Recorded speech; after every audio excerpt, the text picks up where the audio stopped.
Live from the headquarters of Ramsey Solutions, it's the Ramsey Show, where we help people build wealth, do work that they love, and create actual amazing relationships. Jade Washaw, Ramsey Personality, is my co-host today as we answer your questions about your life and your money. We're going to talk about you right in front of you, baby.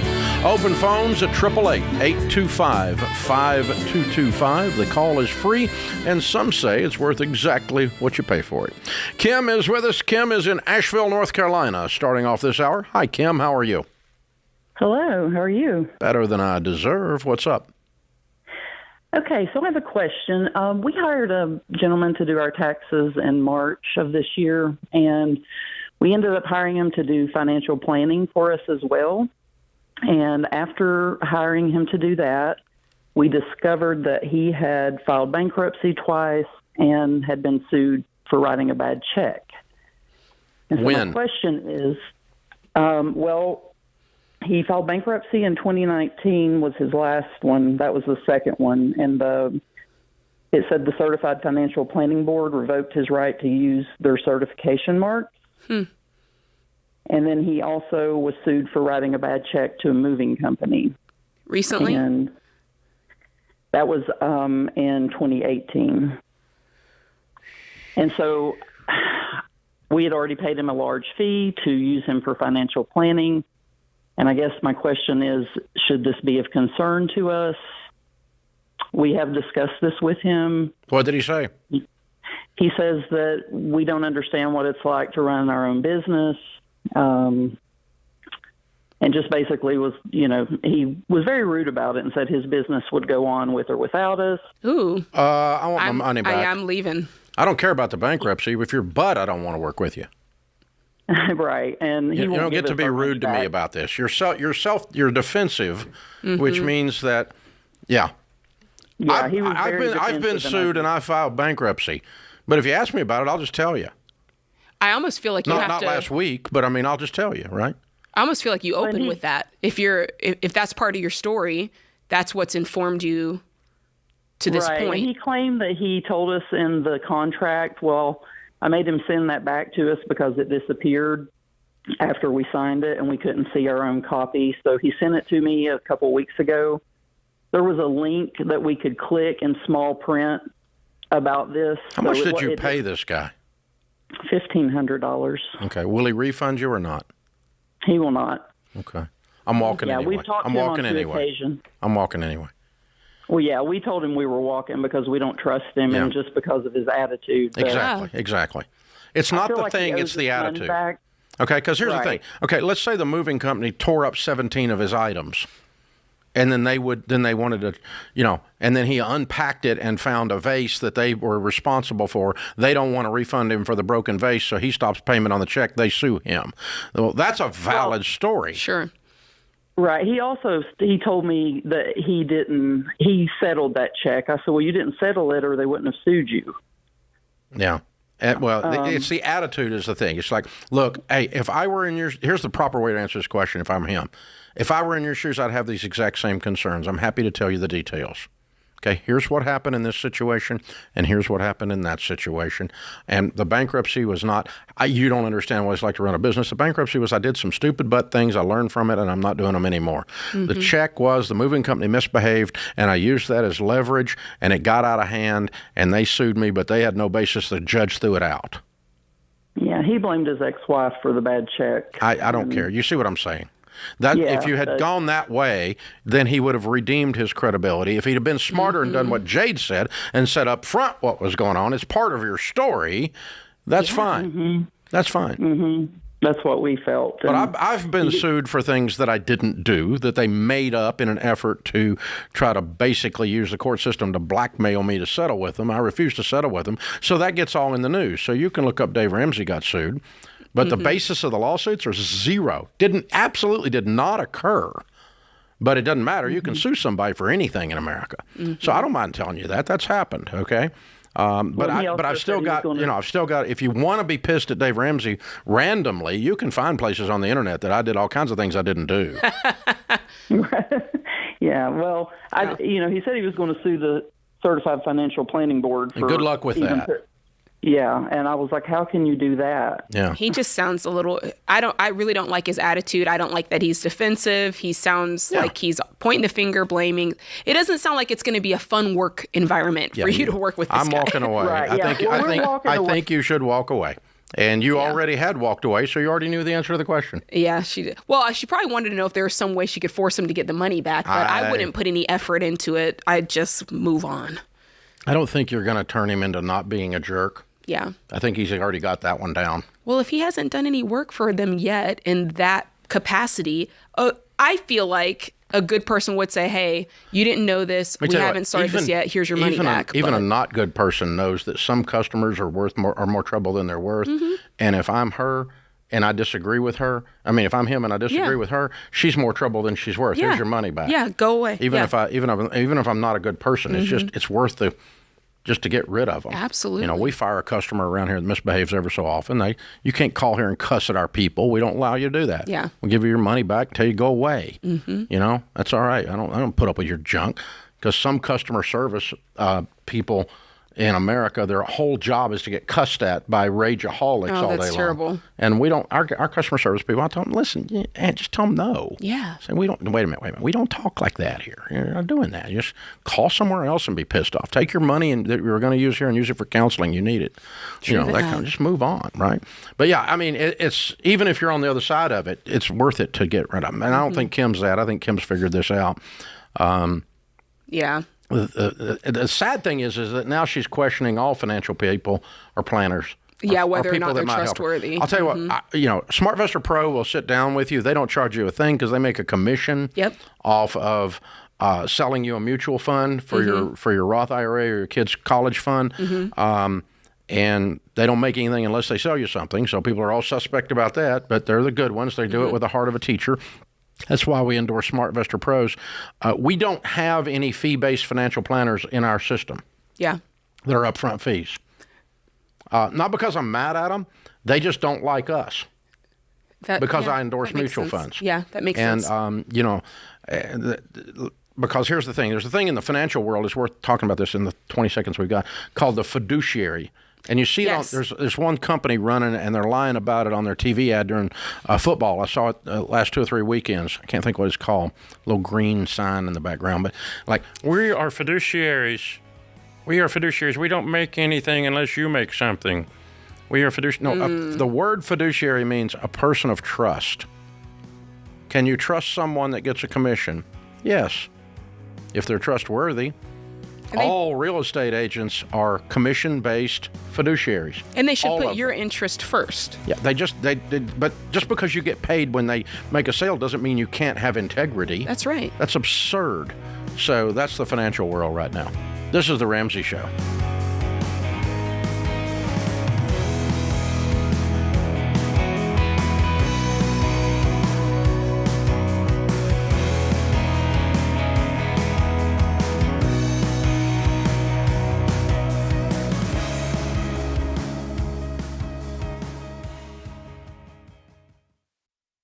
Hey guys, being free to make your own medical decisions is a big deal these days.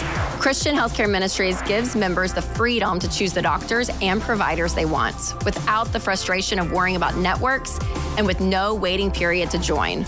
It's a membership-based nonprofit ministry where hundreds of thousands of Christians share funds to pay for and pray for each other's medical bills. For over 40 years, CHM has helped families living across all 50 states. So see if CHM could be right for your family. Check out more today at chministries.org/budget.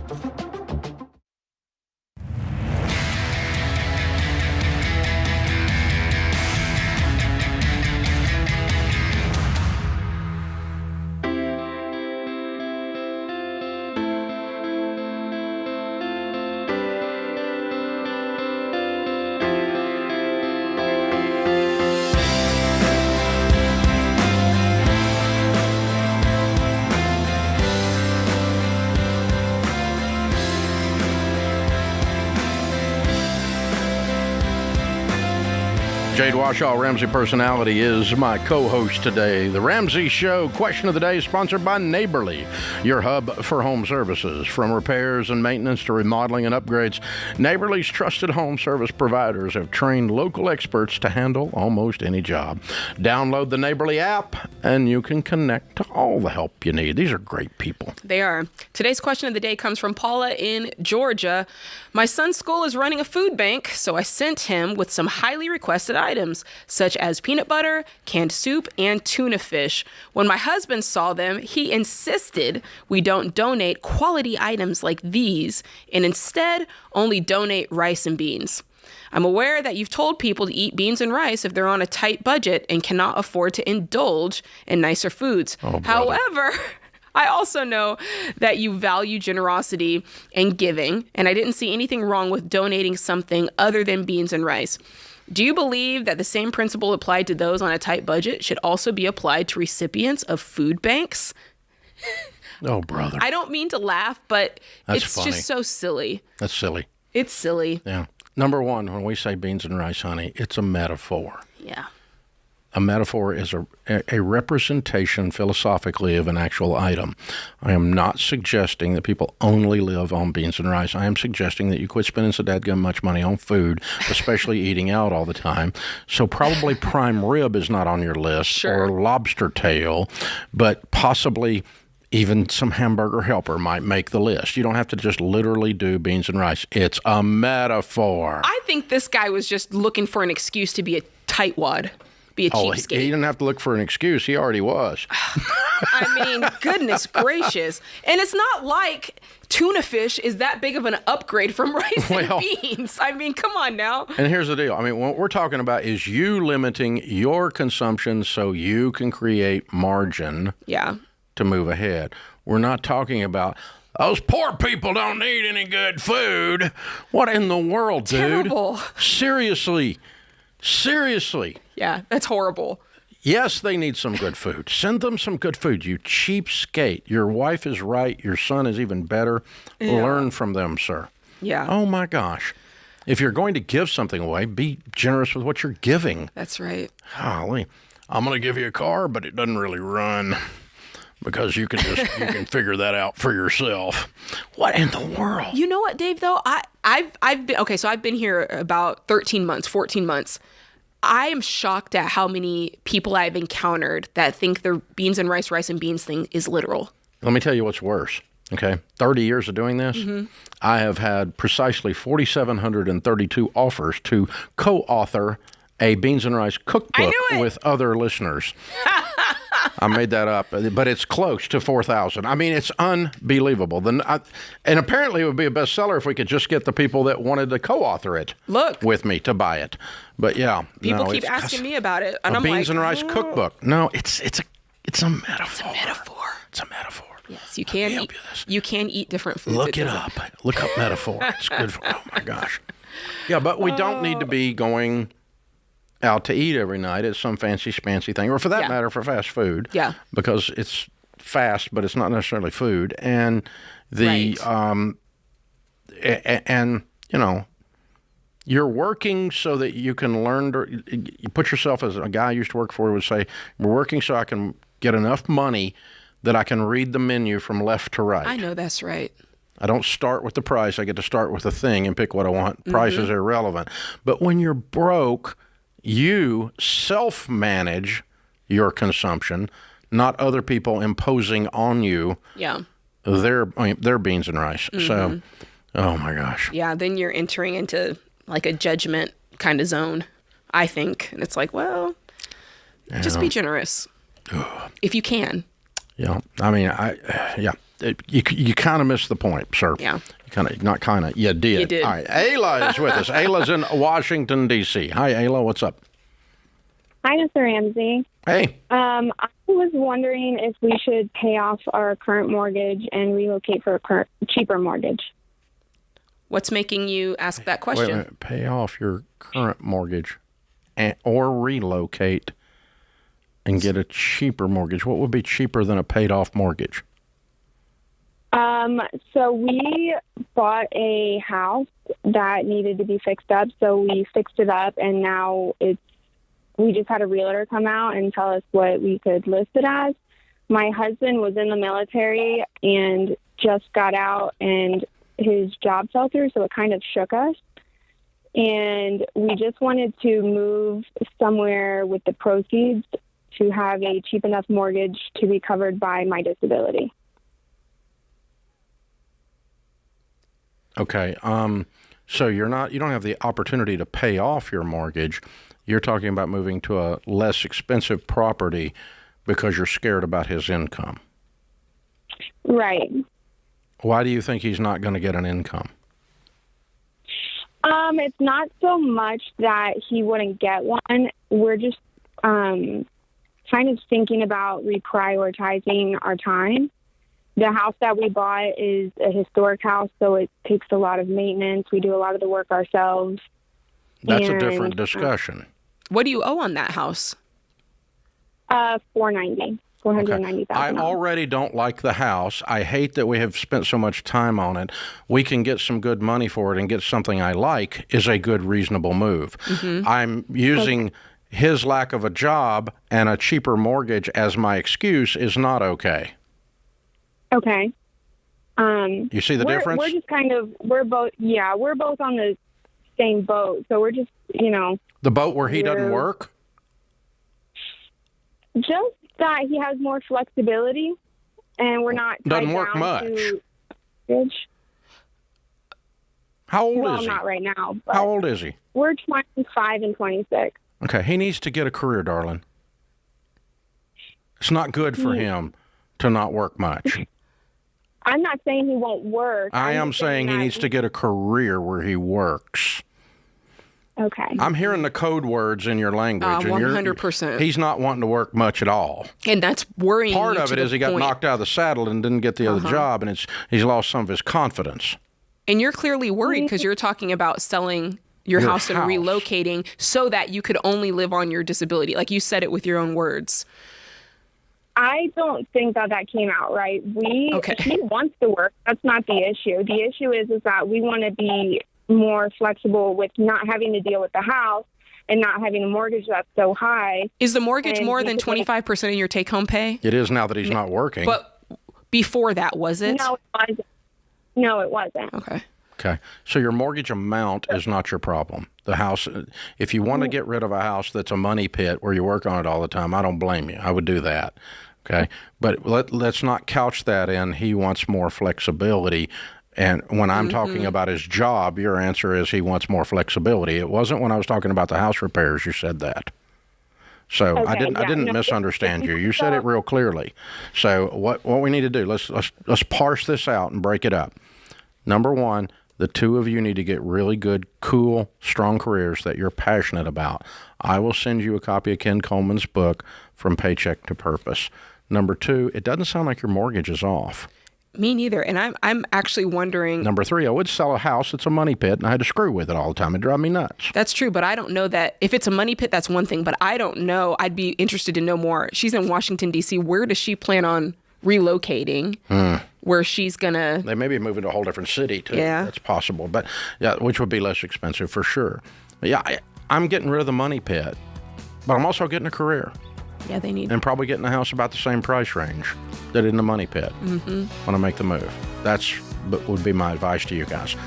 Don't mix these things together and create some kind of false narrative that's not really going on, okay? That's what I heard you saying. I think you were saying it whether you wanted to or not. This is The Ramsey Show.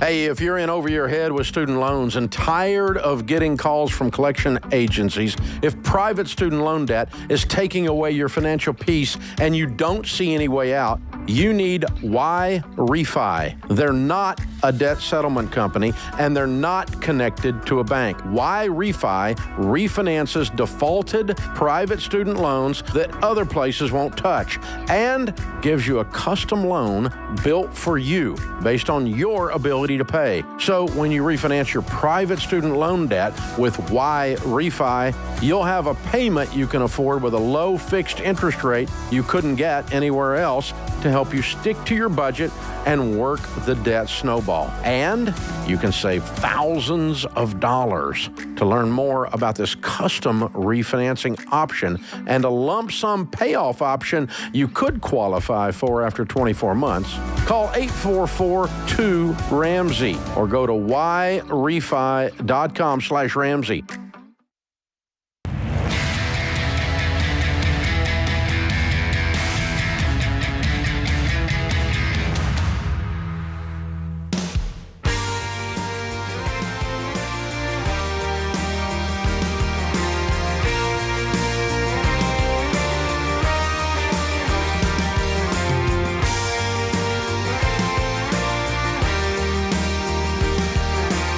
In the lobby of Ramsey Solutions on the debt-free stage, Christina is with us. Hi, Christina. How are you? Hi. Good. Welcome. Nervous? Oh, yeah. You're okay. We've never lost a patient. That's right. You're going to be all right. We're proud of you. So you're here to do a debt-free scream. Where do you live? Clarksville, Tennessee. Clarksville. You military family?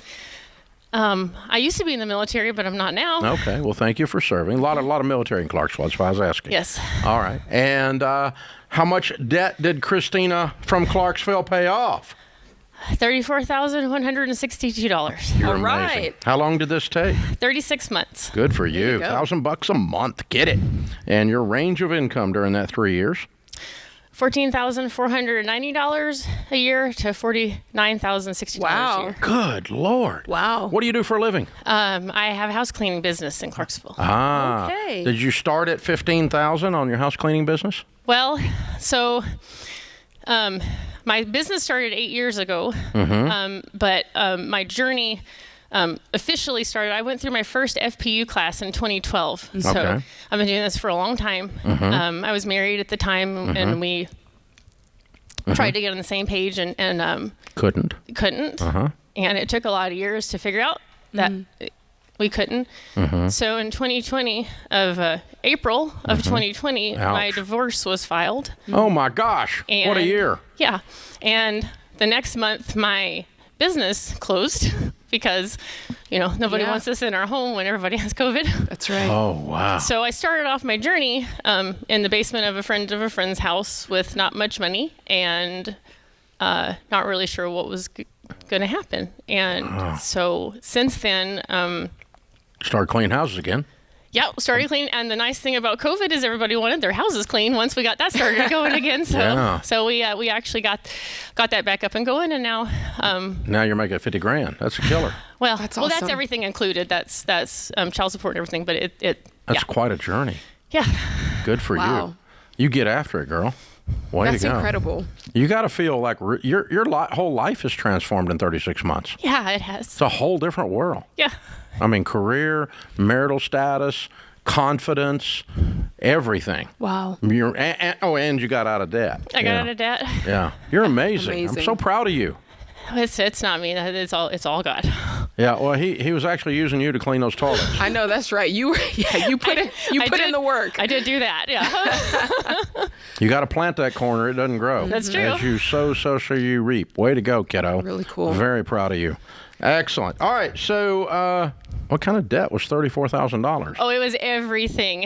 It was back taxes. It was back rent.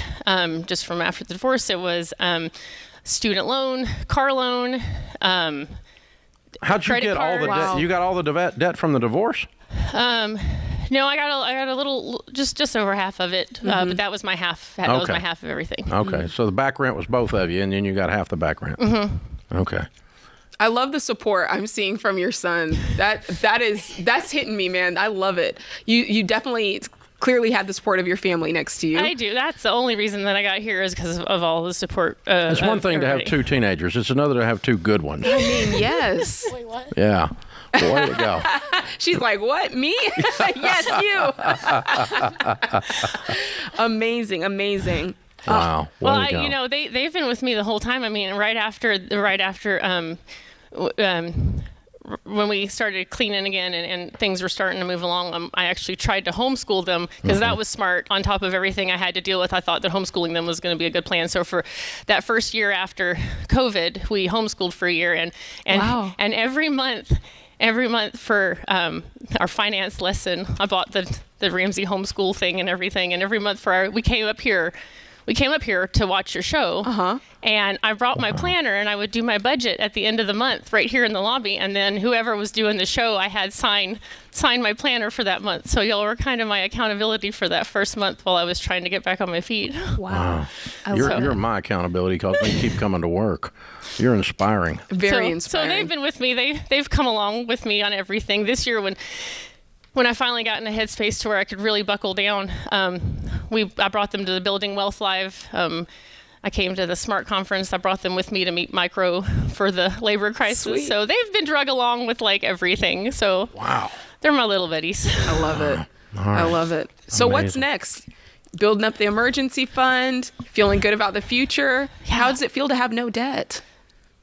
Surreal. I mean, I've been trying since 2012, and I listen to these all the time. I've come seen your shows. I mean, for years, and I cry every time that I watch one, and I just never imagined I would actually be up here. Okay, so you overcome living in a friend of a friend's basement. You overcome the business closing down and opening up. You overcome $34,000 worth of debt. You overcome the loss of your marriage, all in the last 36 months. You truly are a warrior princess. You're amazing. I mean, that's powerful. It really is. I feel like a lot of it was, I don't think it was because of me. I feel like most of the time it was in spite of me. No, you're a hero. You're a hero. You need to own it. Yeah, you do. You committed to, for some people, it really is a longer journey, and you committed for the whole journey. It's just like your shirt. Anybody who can't read her shirt, everything is possible for the one who believes. Amen. And that is such, I mean, you're really evidence of that. You kept belief and you kept going, and you got knocked down and you kept going, and you got knocked down again and you kept going, and here you are on the stage. Yeah, but I'm hard-headed too. I actually called in Ken's show about 6 years ago to ask if I should try to pay off debt or hire some people for my business. And he said that you get what you focus on, so I should pay off debt. So I went and I hired a bunch of people. And That's hilarious. So you know, and then I remember back when y'all were in your old building, my ex-husband got me a car in 2018 for my birthday, and I had a paid off van. And I listened to you guys, and I read I got all your books, and I've been trying for a long time, you know. And I got that, and part of me was like, you can't take this. And then part of me was like, well, it was a gift. You know, her marriage wasn't doing well, so this is kind of fun. So, well, we'll see. I felt so guilty taking that car that the next day I drove out to your old place in Brentwood to get a lecture from you on why I shouldn't have a car payment, and I felt but I left the office that morning, and Nicole, my office manager, she said, "So you gonna tell Dave that you're there in your new car?" And I said, "Absolutely not." And I said, in fact, I was so ashamed that I parked across the street at the stores, and I walked over so that I didn't have to park in your parking lot. Wow! You didn't defile the parking lot. I did not defile the parking lot, and I cannot tell you, when I got here this morning and I was driving out here, and my financial coach, Andy, he took a picture of my parking spot where you have the name of all the debt-free screens, and it just kind of blew me away. Like 5 years ago, I was hiding in the bushes, and now you have a parking spot of honor. Look at that. You don't have to park across the street at the store in the parking spot of shame. That's right.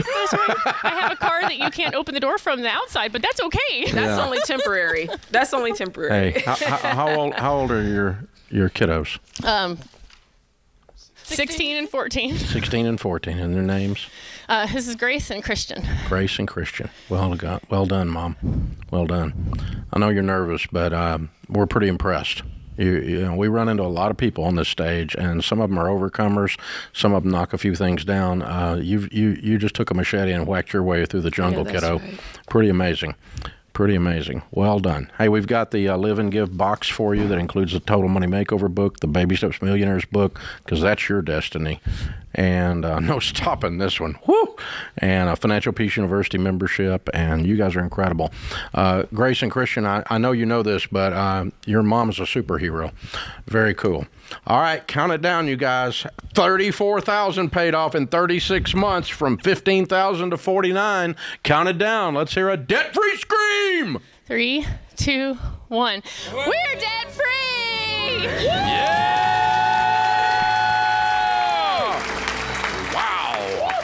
Goodness. Woo! Allergies are bad this season. I'm just saying. That'll make your eyes water right there. That's This is good. the Ramsey Show.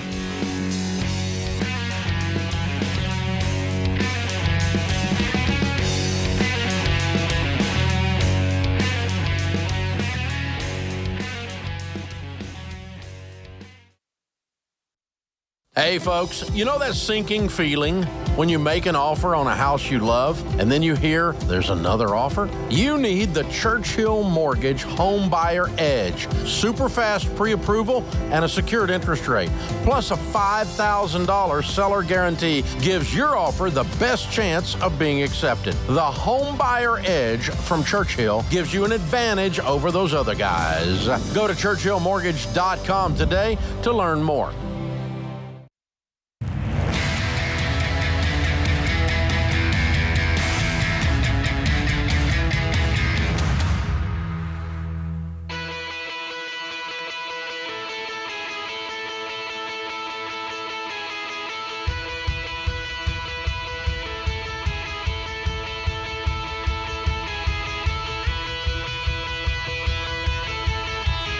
Jade Washaw, Ramsey Personality, is my co-host today. Open phones at 888-825-5225. Well, in case you wondered if Smart Conference that you did on the Hill up here was important, last caller told us it was, or one of the other streaming events, or one of the other 9 million things we do around here, like doing a show every day and you can come in here and watch the show live, is important. We had no idea she'd been in here all those times. That's right. First time we ever met her. Mm-hmm. So very, very interesting stuff. Very interesting stuff. Speaking of starting your journey, Jade Washaw will be doing a free Every Dollar webinar at everydollar.com/budgeting. You can sign up and help you break the cycle of living paycheck to paycheck. When is the webinar? Tomorrow at 11:30 Central Time. So sign up. So like Tuesday the 10th. Yep, Tuesday the 10th. That's Tuesday good. the 10th at 11:30 a.m. Central Time. If you're not able to do that, or you hear this at a later date because you catch it on your podcast or YouTube or something at a later date, there are others. So be sure to go to everydollar.com/budgeting. Jade will be doing more. Rachel Cruz will be doing more. And George will be doing more of these budgeting webinars. And they actually make budgeting fun.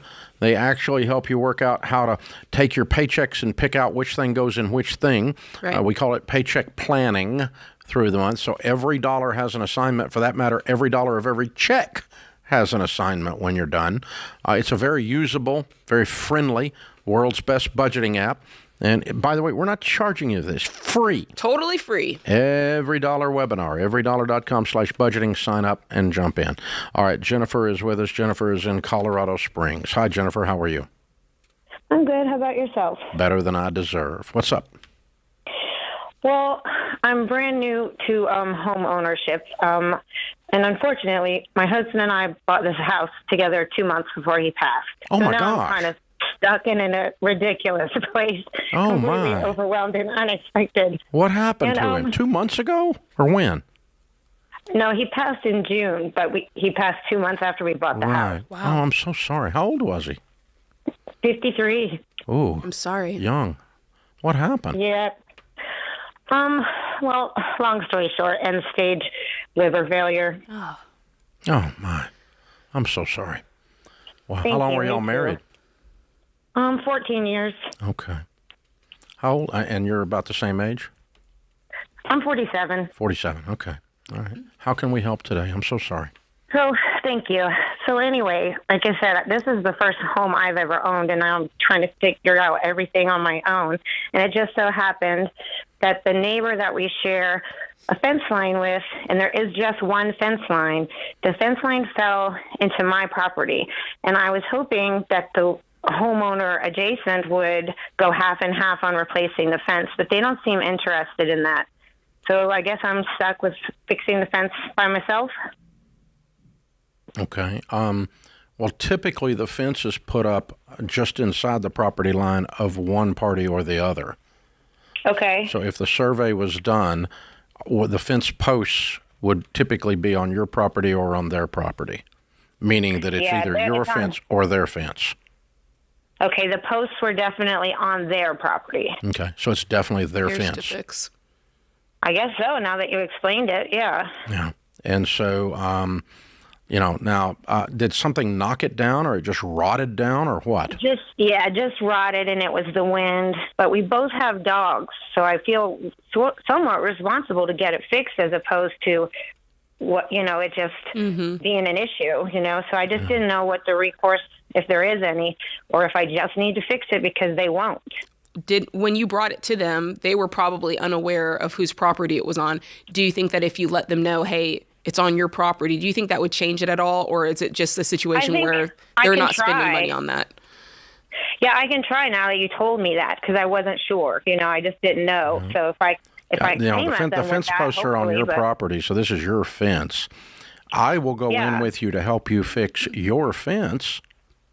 Oh, you know what? That sounds a lot kinder. That's a different sentence than can we split this? That's a different sentence. Yeah. Because they're going to be the owner of the fence when it's fixed. Mm-hmm. And you're just doing that out of the goodness of your heart. You're doing that to keep your dogs out of their yard.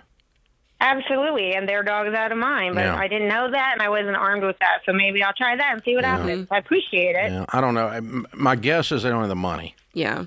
So none of this may change it. It also might help to, this is what I would do. I might have someone come look at it so I had some actual numbers to say, hey, I was looking at this. If we both chip in, $600, I don't know what that costs. If we both chip in $600, they'll come out and fix it. I know, and tell them it's on their side. Hey, I looked at the parameters. It's technically your fence, but it benefits both of us. If you chip in $600, I'll chip in $600. I already found a guy. And we'll fix your fence. Yeah. That sounds reasonable. I like that. Thank you very much. I didn't even think about that. Yeah. How big a piece of property are we dealing with? I wouldn't know. How long is the section of fence that's down? 50 feet? 500 feet? I guess it's I don't know. It's like 8 panels. So I'm not really good at judging that. Okay, so it's like a privacy fence. Yeah, correct. Yes. Okay. All right. Well, we're not talking a lot of money here then. Well, that's good. I didn't know if I had any recourse to action, but I like what you said. I don't think you have any recourse. Yeah. I think you've got persuasion and neighborly love and those kinds of things.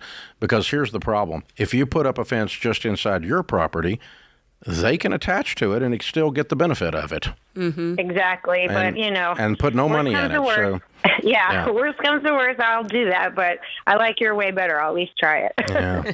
Thanks, guys. And the other thing I would do, and this sounds manipulative, but it's not because it's the truth.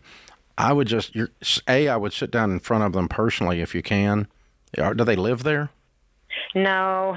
Okay. It's just renters at the property. Yeah. That's part of the problem. That's why they don't care. It's part of the problem too. Okay. No, not them in particular. They've no, but they have the renters have dogs that come in your yard. Yes, because the owner has not fixed his fence. Mm-hmm. This is a problem. Now it's different. Correct. But anyway, do you know the people that own it? No, not personally. Do they happen to live in your area, or do you know? I don't know that. Okay, if you can find out, it's always better to talk about things in person. Okay. Always better. And if you can do that, number one. Number two, I would tell them your story. And your story is, hey, I've never done anything like this because I've never owned real estate. My husband died right after we moved in here, and I don't know how to navigate this stuff. Mm-hmm. So I don't even know if I could do that, frankly. I could barely do it with you guys. Well, if you did it with us, you can do it with them. Yeah. I suppose. Yeah. You can do it. 24 million people just listening in on this conversation. So, that's right. I mean, I imagine you can handle one duper over a cup of coffee. All right. So, but yeah, just sit down and go, look, I lost my husband in June and I don't know how to do all this stuff, but here's an idea I had. Your renters' dogs are getting in my yard. My dogs are getting in your yard, and the fence is on your property. So it's your fence, but I'll chip in with you on your fence. I got some bids. Like Jade said, it's $400. I'll put in 200 if you guys will put in 200. Would you help out a neighbor here and let's get this fixed up? Yeah. And, it's hard to turn that one down. And it's also worth mentioning that you're trying to avoid something bigger, because if you guys as dogs get to fighting, if somebody's dog bites another dog, like I can just see this snowballing into a bigger issue. And if the owner's going to want to avoid that at all costs, if they know what's going on. Well, you know what I'm saying? Because one more reason to not have renters with dogs, but what do I know? Ooh, I love dogs. Me and my dog spent time together this morning right before I came to work. But but I hate dogs as a landlord. So as a renter, we don't have any Ramsey houses with dogs in them. Not legally anyway. There might be some illegal aliens, but not legally. So illegal alien dogs. Yeah. Dave, have a heart. People, they got to bring they can't bring their pet. I know. The problem is they don't make them behave, just like some people's children, right? That's right. And then I got the house is all torn up because I didn't have a backbone. Anyway, that's what's happening. So there you go. And then the fence falls down. That's right. So dog knocked it down. I know what happened.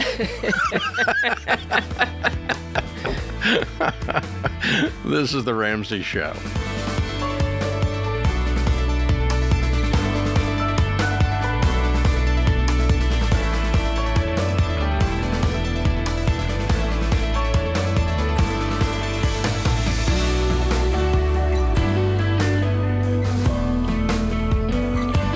What's up, guys? It's Jade. Look, if you like what you heard in this episode and want to know more about getting started on the Ramsey baby steps, go to RamseySolutions.com and click the Get Started button. We'll help you figure out the best next step for you based on your specific situation. That's RamseySolutions.com and click Get Started.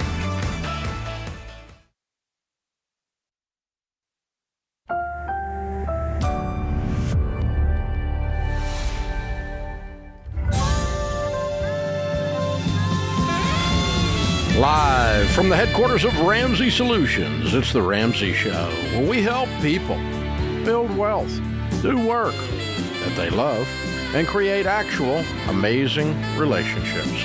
Thank you for joining us, America. Open phones at 888-825-5225. You jump in, we'll talk about your life and your money. Jade Washoe, Ramsey Personality, is my co-host today. Thank you for joining us again. 888-825-5225. Mark starts off this hour in Springfield, Missouri. Hey, Mark, welcome to the Ramsey Show. Hey, Dave. I got a question. I know how the baby steps work, but I've got a little bit of a quandary as to where I need to put my wife's student loans in this, because she is still in school and not having to pay on them. So do I put them in, because she's got 12 loans, do I put them in where they go and slow my snowball down, or do I put them at the end and continue my snowball until I get to them? I'd put them in where they go. She's got 12 of them. So I'd put those in smallest to largest along with your other debts.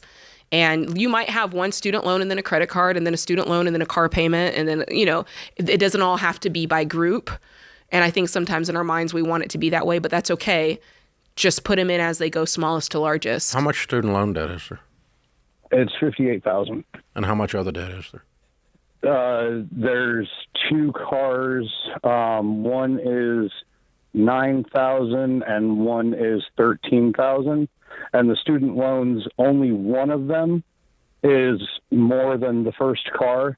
So I'm going to be paying, we're going to be doing like 11 student loans and then a car. Yeah, it's $46,000 that I'm not going to be building. What's your household income? You won't be building any snowballing because you don't have any payments on those to cancel out. I got you. Yes. That's a good point. So the what's your income? The household income is $170,000. And when does she graduate? She'll graduate. She's doing part-time schooling, so she's got, I think, 6 semesters left, and we can have both of the cars paid off before that. Are they subsidized or are they unsubsidized? She's got 2 that are getting not taxes, interest, and the rest of them aren't. Say 58 and 46, right? You said 58,000 of student loan debt, and how much other? Yeah, and then 9,000 on one car and 13 on another. Oh, okay. So 31 and 58, right? So 89,000. It's less than that. No, we're at 80,000. We're right at 80,000. Yeah. Okay. All right. 79,000. I added it wrong. Okay. And you make 170,000. Yes. Okay. Explain to me why you can't pay all this in a year. Because we have 8 kids. Wow. They don't eat that much. You can raise 8 kids on $100,000. Well, the 8 kids are all teenagers. You can raise 8 kids on $100,000, man. There's sports, there's food, there's all that stuff. It's a year of sacrifice. Yeah. Because 170 minus 79 is 1 year you're debt free. Mm-hmm. I mean, if you can't do it in a year, you'll be able to do it in 14 months. I think you're looking, when you said she's going to be 6 semesters and you're just going to barely have 2 cars paid off, you're not making any progress at all. No. We'll have the 2 cars paid off by August of next year. Yeah, you ought to have. You ought to be done by August of next year. The whole stinking thing or close. So are you paying cash for her college as she goes? Yes, we have stopped with the student loans. Okay. We are paying cash for everything now. Good. And what is she studying? She's getting her master's in business. Like, it's not the MBA, but it's a business thing. And her intention is to do what with her career with 8 kids? To help me run my business. I see. Okay. While you have 8 kids? Yes. That are teenagers? Okay. Yes. All right. Good. Well, you're doing well with your business, sir. Is the $170,000 taxable net profit on your business, or is that your gross revenues? The 100 of it is from my business. That's the profit, before taxes and everything. No, that's before taxes and everything. Before expenses? Yes. What do you take home from the business as payment? Well, I've been taking home just $800 a week. Now, what are you paying taxes on the $100,000 of revenue that this business creates? You do not have a household income of 170. Mm-mm. That's why you couldn't see doing this, because you don't have a net profit of 100,000 on the business. That's your gross revenues. Okay, yeah, I'm not sure what it will be this year because I didn't make this much last year. So what'd you make last year? Last year I only made $50,000 gross. Okay. Gross, yeah. Did you net anything on that? Not much. We still, with the money that she paid in for her taxes, we still got a tax return. So, and we have fixed that. I know that you don't like to hear tax returns, so we have fixed that. Honey, I'm still trying to figure out if your business is making a profit. Do you know what a profit is? Yes, I know what a profit is. It's your taxable income on the business. Yes. On $50,000, did you have to pay any taxes? No. Then you lost money on the $50,000 worth of revenue. With what my wife paid in on her check. Well, here's what you need to do. Your wife's check's got nothing to do with your business's profitability. You need to hire someone to run your books. Yeah, you need to sit down with a bookkeeper and learn how to do a set of books. That's the next hire you need to make. You don't even have any idea if you're making a profit. Because a profit is your gross revenues minus the expenses associated with the business equals profit.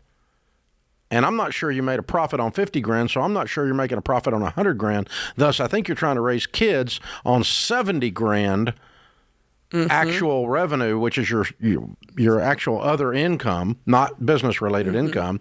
And, yeah, you're not going to pay it off in a year doing that.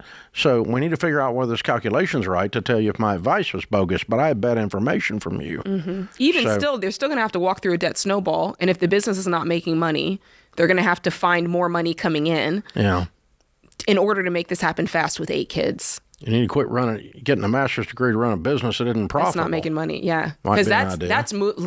that's losing money at that point. Yeah, it's already losing money, probably. Yeah. I can't tell because he doesn't know. But anyway, yeah, get to the bottom of it. Let's figure out if you're making a profit or not, and if you're expanding that. Because you definitely increased your revenues, but I'm not sure you increased your profits. Because if you lose 25 cents a watermelon, you don't just get a bigger truck. That's not how this works. So, all right. Then based on all of that, what would I do? Yeah, I might pay off the car first and let the student loan set to the side for a minute. At least get rid of one of the dadgum payments out of your tight budget. No. But I can't tell what your budget is, so it's really hard to tell you if it's worth doing that. If you truly made a profit of $100,000, which I think we've established you didn't, then you had $170,000 actual household income, then I would go back to my original thing and say, shut up and pay off the loans in a year or 14 months. If $79,000 should go away. But I don't think that's the numbers.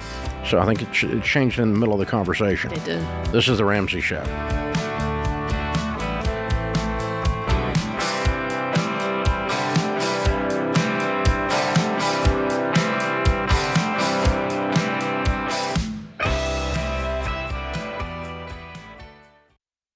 Hey folks, Dr. John Deloney here with some great news.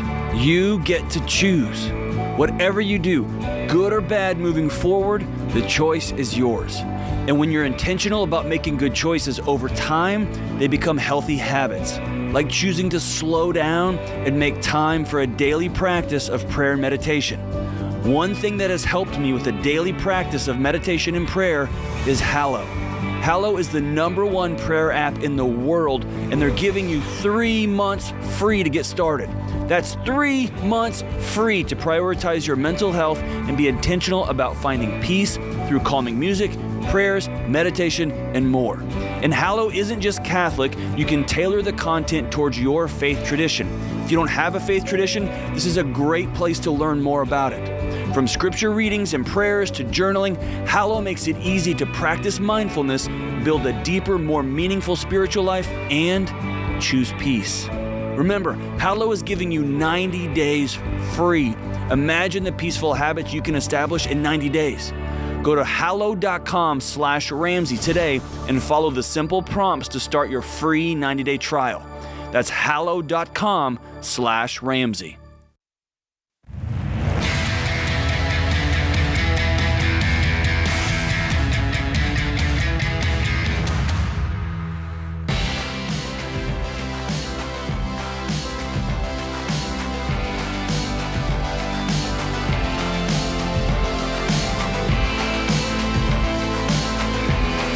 Jade Washoe, Ramsey personality. Open phones at 888-825-5225. Jade is my co-host today. By the way, folks, I do a show called the Entree Leadership Podcast, where I take calls on small business, and we talk about the 5 stages of business and what it takes to level up in those 5 stages, the 6 drivers that do that. We've got a whole system for teaching small businesses to grow and run. It's the playbook. The book, Entree Leadership, is a #1 bestseller. It's the playbook that we've used to run Ramsey, and we've grown it in 30 years from a card table in my living room to about a $300 million company. So we'll walk you through this stuff. And when you're at that beginning stage, is it called a treadmill operator, when it's just you and all the revenue and all the production counts on you, you kind of just own your job at that point when you're a small business person and you're doing all the work. And, and the revenue comes in because of you, the production comes in because of you, all that kind of stuff. It's a 1 or 2, maybe a 3-man lady show, whatever there. That's the normal way everyone starts, but those are the stages that you have to get things in place, like a good set of accounting books, a good set of books, to where you know what's happening with your money. If you do not make the money behave, and those of you in the construction world, the remodeling world, you do job costing, and you know which each job is profitable, so you learn to do your estimating properly. You set up, can I afford to hire someone? Well, you have to, can I afford to buy a piece of equipment, or can I afford to rent another space? You have to be able to look at your numbers and see if you have a profit to be able to do that. Because a business that doesn't make a profit is called a hobby. Mm-hmm. It's kind of a harsh hobby, actually, because you're delusional. And I've done it accidentally a time or two. Do you run a not-for-profit? Not intentionally, but there's a time or two that I almost have, yeah. So, but yeah, that's so if you want to learn more, EntreLeadership is one of the top business and leadership podcasts out there. You can join me. I do it once a week, and it's on the Ramsey Networks, and we would love to have you join us. And check out the whole EntreLeadership brand. We've got events you can come to. We've got a whole subscription process where we coach you called Elite. And so all of that falls into that bucket for our last caller. Jeff is in Cleveland, Ohio. Hi, Jeff. Welcome to the Ramsey Show. Hello. Thank you very much for taking my call. I really appreciate it. Sure. What's up? I'm 52 years old. My wife is 51. And a couple of years ago, she was diagnosed with a form of dementia. So we are navigating that. As far as our financials go, we have a will, a financial power of attorney, healthcare power of attorney, a living will in place. Good. She's no longer on the deed of the house, but she has lifetime access to the residence through the will. She has no property or any bank accounts in her name at all. We have our 6-month emergency fund. Why did you take everything out of her name? That's what the attorney had said. For what? Because she might misuse them if her dementia is advanced. It might be for Medicare or Medicaid. I'm not sure. Medicaid is for poor people. That's welfare. Yeah. It only works. No, that won't work. Okay. Okay. So you were doing real good. You got all the documentation in place. And how much do you have in investments? As far as our Roth, we have 340, and as far as my workplace 401k, I have 95,000. Within the last couple months, probably maybe 3 months, I stopped contributing to my 401k and my Roth so I could pile up money. And a couple weeks ago, I paid off my house. Good for you. Really, really good. So we're on step 7. Okay. Which kind of brings me to my question. With Ohio and Medicaid, the spouse can have up to $140,000 in assets, except if you put the Roth IRAs in payout status, in an RMD payout status, those are not counted as assets. So hey, listen. Yeah. You're trying to figure out a way to put your wife. You didn't mean to, but you're trying to figure out a way to put your wife in a welfare nursing home. Oh. Medicaid is welfare. You don't want to do that. It's for poor people.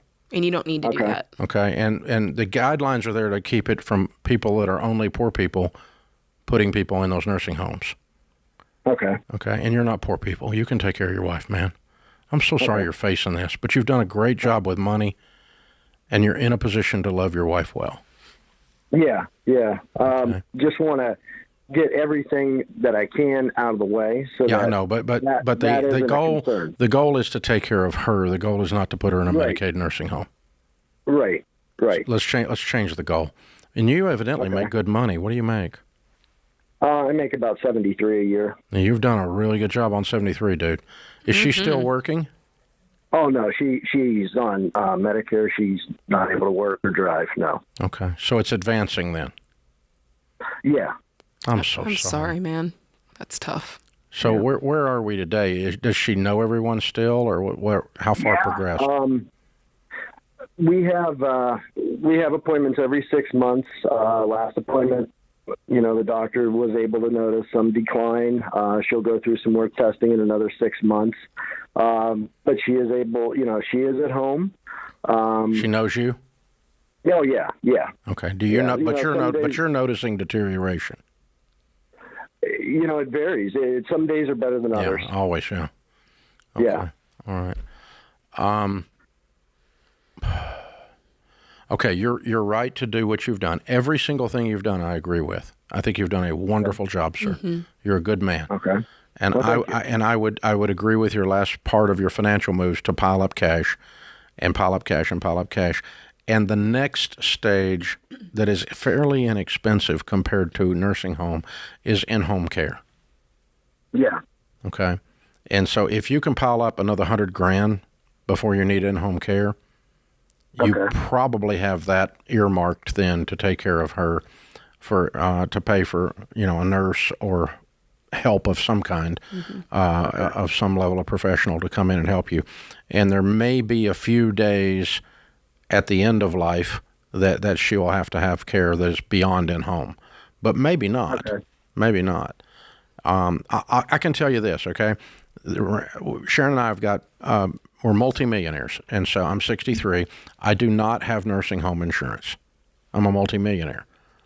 Yeah. I will be at home. I can afford full-time care for my wife if something happens to her. And you can too, because you've done such a good job, but you're catching it way earlier. But I mean, by the time, if something happens to Sharon and she's at home, I can provide all the services of a nursing home privately with a private freaking butler, okay? Yeah. And it's still less expensive than a nursing home. But I've just got that option, and you've just about got yourself in that position. In a very heartbreaking situation, you have been very intentional and wise. I'm so proud of you. Well, thank you. I've just followed your principles. Well, you had an extra grenade thrown in the middle of it, and so and it throws you off kilter. But only if you are completely broke. Listen, if you go visit a Medicaid nursing home and you go visit a private care nursing home that you pay for, you'll see what I'm talking about. Okay. There are a few of them that are excellent, but it's government housing versus private residence. Okay. It's welfare. It's what it's for. And it's okay. I'm not mad. I'm not talking down my nose at somebody or something like that. But if you've got the means, your job is not to try to dodge using your money. Your job is to use your money because that's what it's for, to take care of her. Yeah. I think he's done a great job. Wow. Such a difficult situation. They're so young, early 50s. Man. That's tough. Yeah. And early onset has a long lifespan. It does. So potentially. So, this could be a decade. Yeah. But thankfully, he did set himself up, paid for a mortgage. Man. He's been investing. He couldn't have done any better. Very wise. Very wise. Heartbreaking. This is The Ramsey Show.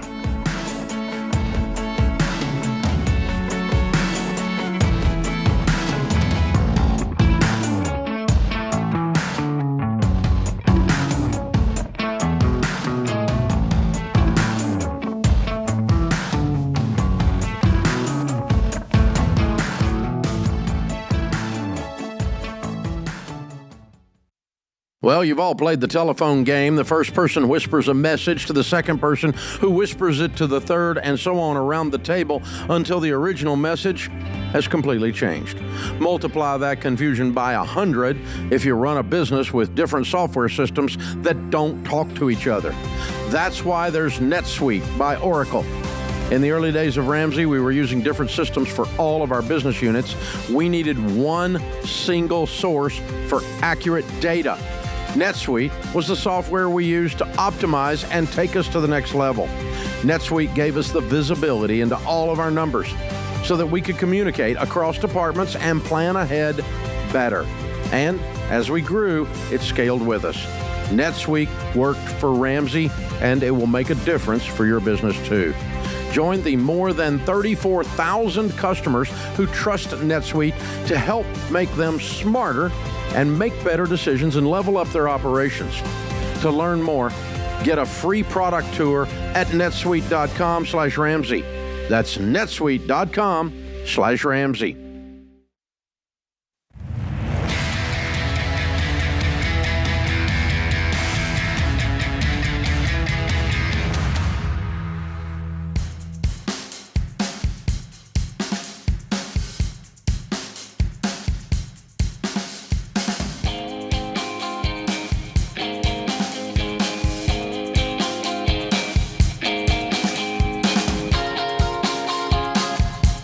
Jade Washaw, Ramsey Personality, is my co-host today.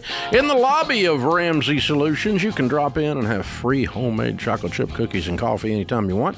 We do this show from 1 to 4 Central Time, Monday through Friday. It's completely free to come in and watch ugly paint dry on the wall. No, we're here. It's fun. It's fun. We're very entertaining, so you don't want to miss it. There's always 50 to 200 folks sitting out here. There's a museum or whatever you call it, a timeline of everything that's happened around here. It's fun to visit the lobby and have an experience as a part of your Nashville visit. We'd love to have you. In the lobby also is a stage right in front of our windows. We call it the debt-free stage. On it is David and Lisa. Hey, guys, how are you? Good. How are you? Better than I deserve. Welcome. Where do you live? We live in the Austin area, a little town called Liberty Hill. Oh, yeah. Fun. Welcome to Nashville. Good to have you guys. So how much debt have you paid off? Paid off almost $300,000, or right at $300,000. Wow. Good for you. And how long did that take? Real slow 5 years ago. Took about 5 years to get rid of it. And your range of income during that time? We started at $125,000, and we ended last year at $360,000. Wow! What do y'all do for a living? My wife is retired now. That was the agreement of paying off the house. Hey! But I do say I'm a 100% commission salesperson in the HVAC industry, like commercial HVAC. Oh yeah, way to go, man! Amazing. So your house is gone and paid off. House is gone and paid off. Looking at weird people. Wow. What's the house worth? $500. Wow, nice. How much is in your investments? The last year's hurt us a little bit, but right around $400. So you're right at $1 million. Yeah, we're right there. Way to go. Baby Steps Millionaires, paid for house. How old are you? I'm 41. And I'm 42. All right. Amazing. That feels good. Yeah. How's it feel to not have a payment in the world? It's amazing. Nice. It's nice. It definitely feels special. So we feel like we've been blessed, and we don't feel like we deserve what we have. Well, you do deserve it, but we're better than we deserve. Yeah. There we go. Wow. So was it only the house, or was there other debt included in the $300,000? We had $242,000 on the house, and then we had about $50,000 in cars, and then we had the rest was credit cards. So we did the credit card. We did the snowball. Got credit cards first, and then we traded some cars. We did some things to get rid of that debt, and then we just worked on the house. We actually paid $192,000 in the last 16 months. Yeah, wow. You've been making serious money. Yeah, Lisa, what did you do before you retired? I've worked as a receptionist. I worked as a school as a paraprofessional for 5 years. So. Okay. And you said, I'm in, but when we're done, I'm done. Yes. Yes. I'm not mad at that. I like it. Yeah. Want to focus on our daughter Claire, who's here with us today. And well, it gives you a reason to push forward like that. That's absolutely. Excellent. Now you're just an old retired person at 42. Right. Had your reward at the end. I love that. Yeah. So what else are you planning to do? I mean, you don't have a payment in the world. Is there a trip? Is there something fun that you're going to do to celebrate? This is kind of our trip. We kind of. No, you got to do better than that. We got Dave is cool, but you got to do better. Well, we came in Saturday to do this, and then we're going to go to Nashville till next weekend. This was kind of our whole, we wanted to do this. I've been a couple of times on business, but they've never been, so it's something that we wanted to do together. Oh, we love the area, so we're gonna head into Nashville tonight and stay till Saturday. Yep. Oh, good. Yeah. That's fun. Yeah. You'll have a blast. You'll have a blast. Thank you, guys. No, we appreciate you. I mean, like I said, we one of the things that we find interesting is I have a degree in history, and I fell into HVAC and just never got out. Yeah. And we feel like God has a plan for us because we should never have done what we've done. Not with, I wanted to be a teacher. I never got to do it. So I fell into HVAC sales and never got out. So, but it doesn't always work out the way we plan. So, okay. So how did you originally get connected with us in this process? I've done FPU through church a few times, and we taught it once at our house during COVID and everything. And we saw you when you came to Austin a couple years ago. You come to Austin a couple times. Actually, I have a constant reminder of a keychain with your... Yeah, live like no one else. Live like no one else. Yeah. So we have a constant reminder, but it's something that we've supported and we love, and we have family that my dad, we grew up in debt all the time, and my dad's running the program now. We're running the program. My brother just sold some houses to pay off his debt and get rid of stuff. So we've got the family is in a better place because we're all following you now. Changing your family tree. Absolutely. Yeah. All the limbs. That's what we're trying to do. Yeah. Lead by that. example, right? Yeah. Well done. Very well done. What do you tell people the key to getting out of debt is? I mean, you're debt-free in your 40s, house and everything, baby steps to millionaires. Pretty impressive. Just commitment, being on the same page. We've sacrificed a lot and said no to a lot of things. But what was the deepest cut on the sacrifice? The thing you remember that was the biggest ouchie? I mean, probably vacations. Just And family stuff. We used to do a lot of things. barbecues in Yeah. the summer times and during football season where we'd have people and we kind of just cut it all off because it got real expensive. Oh, yeah. That adds doing up it every fast. weekend, it Yeah. starts adding up real fast. So we made a lot of sacrifices where we were those crazy people where we just weren't doing a lot of fun. And we were trying to do little day trips here and there instead of like big vacations. And Yeah. we've become professionals at having breakfast for dinner at least twice a week. And we've continued that. Yeah. So I was going to say breakfast for dinner. Is that really a sacrifice? Because that's legitimate. it's a sacrifice But for now, them. but now all that stops. No, No, I mean, if you want to do it, Yes. you can do it. But Yeah. breakfast on your, it says on your keychain, live like no one else. So Yeah. later, you can live like no That's one right. else and give like no one else. And So we I want plan you to to. enjoy this now. Yeah. and we plan to, and it's just something that's hard to break when you've been doing it for 5 years. I know, but it's football season, dude. Get the barbecue going. Get the barbecue going, man. Get Yeah. it back going again. It's time. You Yeah. did a good job. You've won. You sacrificed to win. Now enjoy the winnings. That's right. Well done. Proud of you guys. Very Thank good. you. What do you tell people the key to getting out of debt is? You told me that, right? You said commitment Yes. and sacrifice, but Yep. I didn't let David answer. Yeah. So the hardest thing for me is finding contentment. I know Rachel talks about it all the time, and my wife tells me all the time, is just finding, we work together really well, but the budget is the biggest thing. You always say to let the other person, I'm the one that controls the budget, but I've always given her, she's always looked it over and made some change. I forced her Good. to make a change Good. every single time. Good. So that she was committed to the process. Good. But working together through the whole thing, I couldn't have done it without them. The process of, I kind of bribed her a little bit with the retirement thing. That as soon as we get it done, you can retire. But in reality, I think she just gave you her terms. yes. Well, I don't think you bribed her at all. You said, this is what it takes to get me in. yeah, this is what it takes to get where we want to be. So Good. we're excited about Excellent. it. Good. Terms of surrender. Well done. Very well done. All right, you guys. Excellent job. Hey, we've got the Live and Give box for you. The Baby Steps Millionaires. You've made it there or almost. So close we're calling it. And depending on whether the market goes up today or tomorrow. There you go. And a Total Money Makeover book to give away to someone and a Financial Peace University membership to give away while you're continuing to lead classes. Thank you for leading the classes. It makes a big difference. People go to those classes, as you know, their life gets changed. Yeah. And you guys, it's because of people like you coordinating. So thank you for being a coordinator. We really, really appreciate it. And you're a perfect example, too. I know, right? Well, we appreciate everything you do. Yes. Well, God bless y'all. All right, David and Lisa and Claire, Austin, Texas area, $300,000 paid off, house and everything. Weird people. And Baby Steps Millionaires did it in 5 years, making $125 up to now $360. Count it down. Let's hear a debt-free scream. 3, 2, 1. We're debt free. Yeah! Whoop, whoop, whoop, whoop, whoop, whoop, whoop. I love it. Yes. Man, oh man, oh man. Hey, those two leaned in. They sure did. Pretty incredible. The whole Well done. family. That's well done. Well played. This is The Ramsey Show.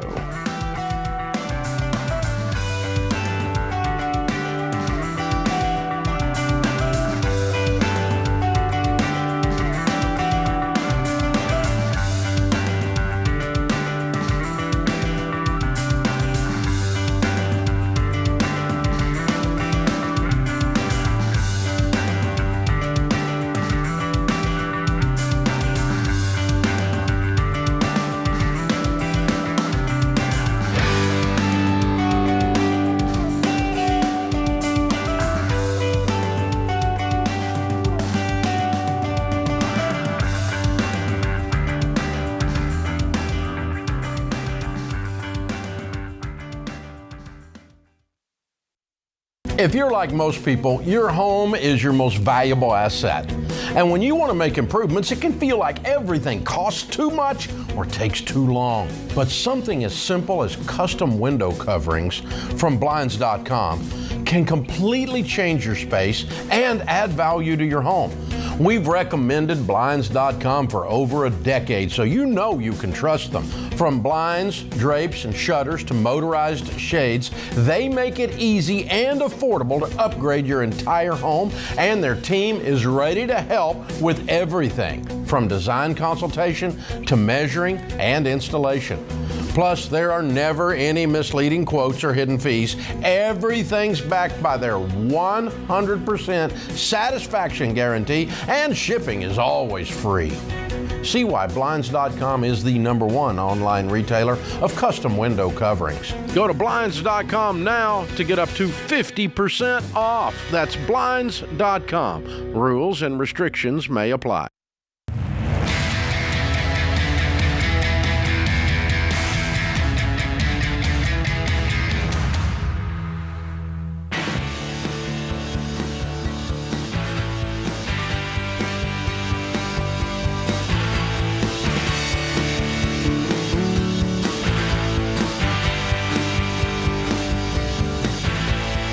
Jade Washaw, Ramsey Personality, is my co-host today. Podcast reviews, 5 stars. The Jada rant on the student loans was powerful. She really painted the depth of the problem and the hurt that can come from them. The best rant I've heard in months. It should be required listening every semester of high school and college. Way to go, Jade. A Jada rant. A Jade rant. There you go. Have you previously named that, or? I think they got it from the Dave Rant. Oh. I think it's a subsidiary. Okay, subsidiary. Wholly owned subsidiary. Okay. I drive every morning as an Uber Lyft driver in New York City. I listen to the podcast with my passengers. Some don't pay any attention, but those that do listen, ask, and become interested. I share my experience and my baby steps that I'm at, and I really enjoy getting compliments from the other Ramsey followers. Wow. That get into the Uber. Yeah. Glad I'm not the only listener in New York City. Well, I love that. I'm glad you're not too, but I'm glad both of you found each other. No, I'm kidding.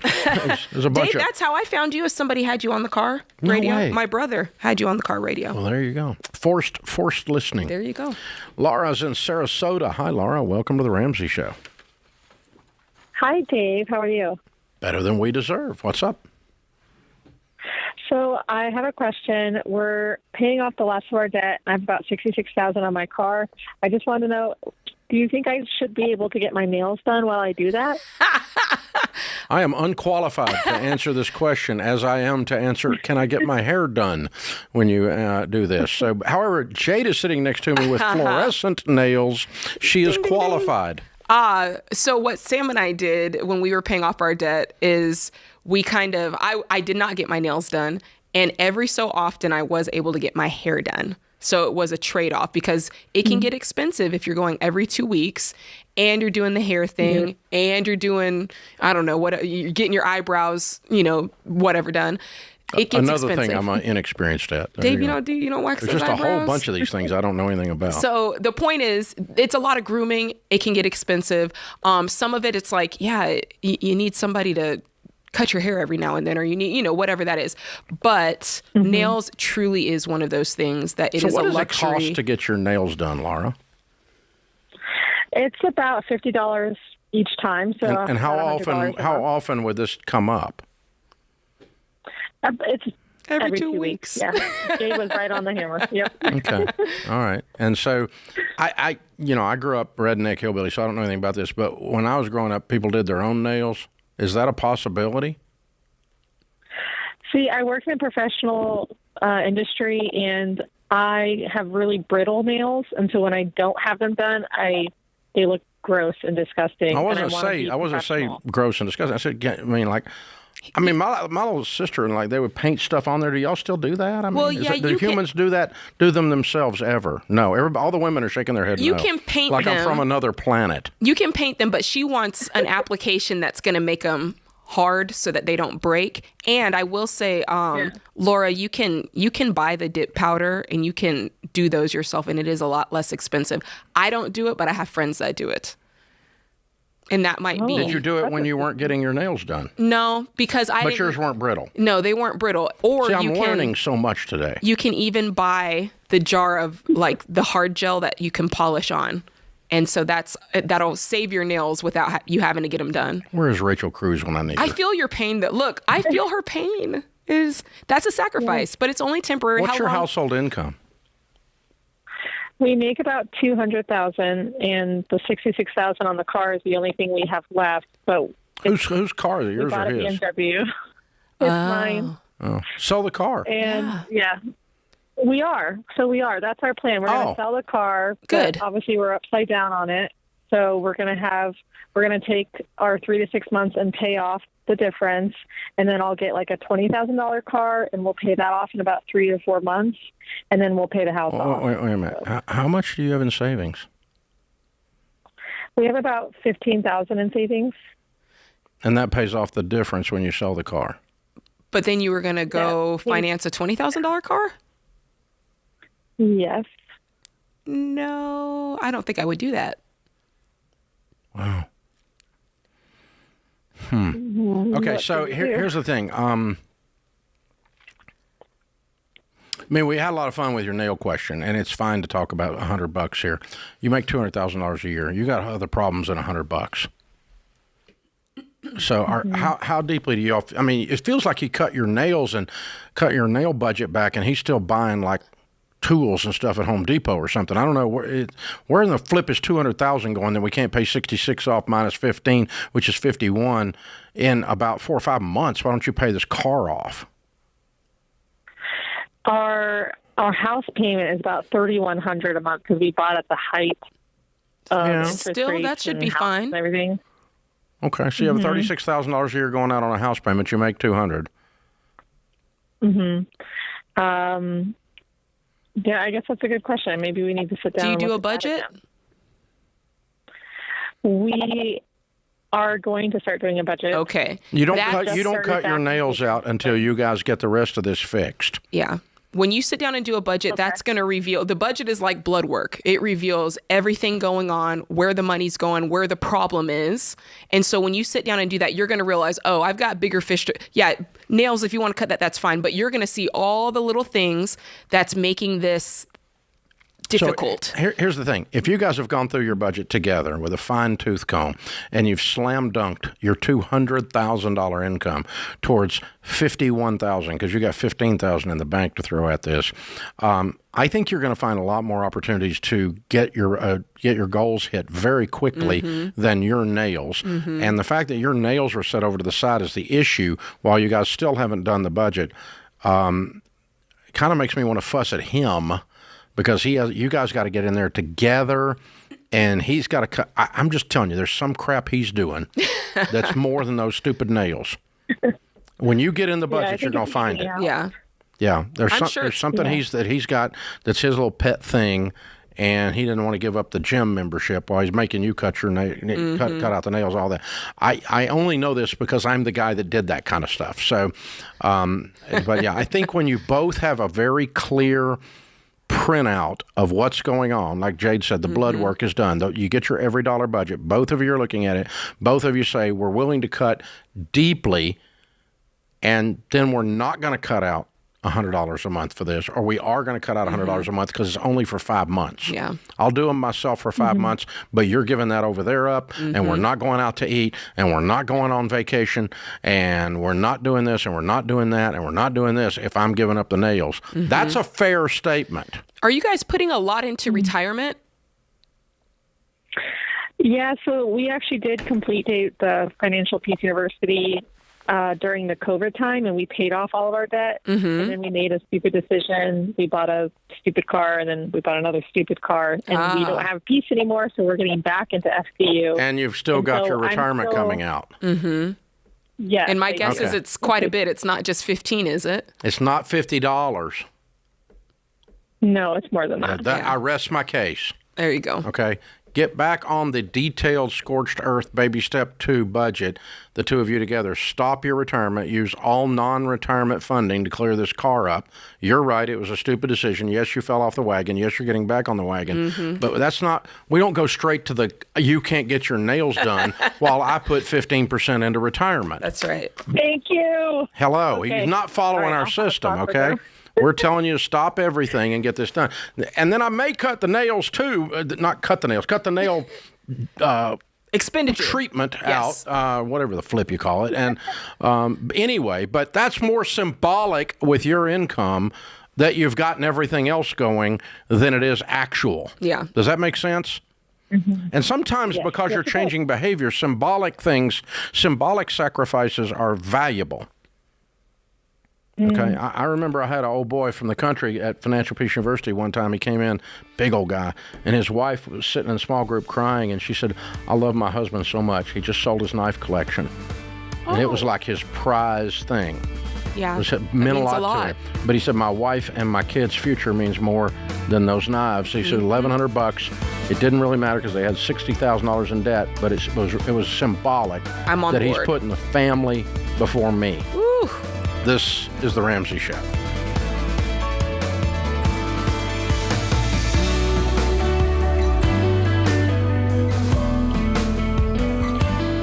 Dave here. You can find all of our shows with the Ramsey Network app on your smartphone. It's the only place to listen to the entire back catalog of episodes. Download the Ramsey Network app in your favorite app store today.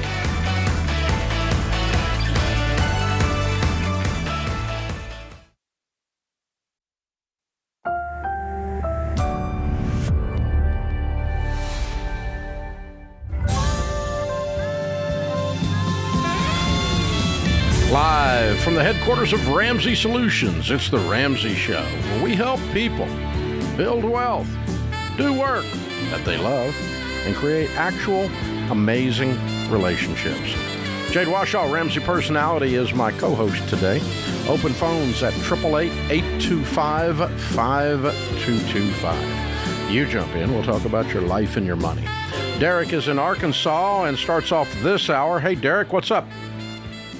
Hey, Derek. Hey, Dave. Thank you for taking my call. I'll get right to the point. My wife just wrote a New York Times best-selling book that released less than a month ago. We've already started to see some income from that. Most recently, a check for $50,000 that came in on the date of the release. And then I'm a long-time listener, first-time caller.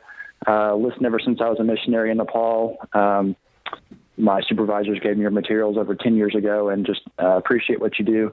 So my wife and I were talking about this, and she recently got a message from Rachel Cruz, who reached out to my wife, and just said she'd read the book. And so my wife and I thought, well, we really appreciate you guys and the principles that you stand for. So I wanted to just call in and see what your thoughts were about what we should do with some of the income that we're getting. I've already maxed out my retirement in my job. We're debt-free. We've already maxed out our Roth IRAs and didn't know if we should open a brokerage account just with an S&P index, S&P 500 index fund. So the house is paid off? Yes, sir. Yes, sir. Oh, You're 100% debt-free and everything? That's correct. Way to go, dude. How old are y'all? I'm 34. My wife is 32. So this $50,000 on the book is spare change right now. You're over and above the baby steps. Well, we're on baby steps. I guess it would be 5 and 7. We've got 3 boys, ages 1 to 8. So okay, so you might want to use some of the 50 for education. You're saying?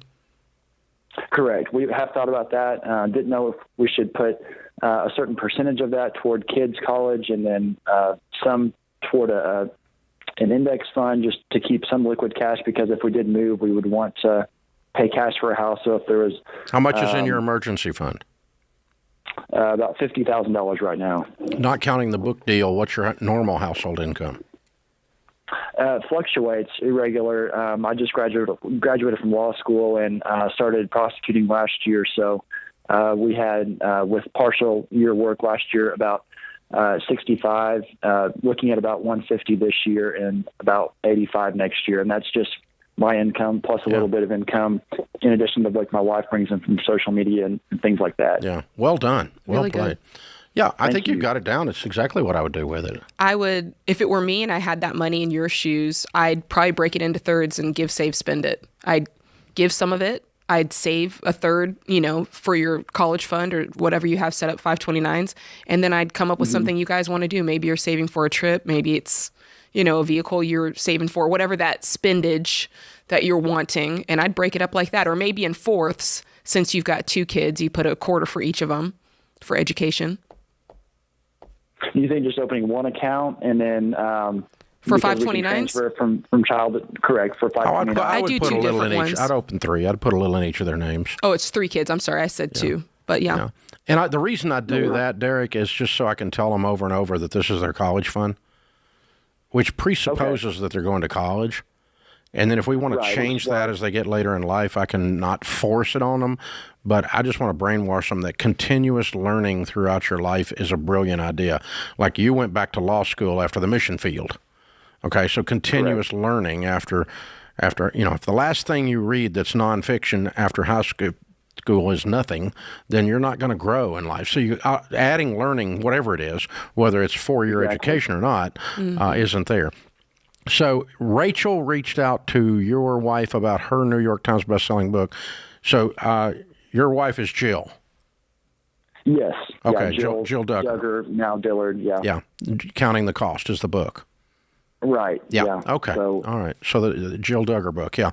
Because Rachel and I were talking about her the other day, and because the book is impressive, and Rachel was saying she was going to try to get her on the show, or at least do some kind of social media collab with her. Yeah.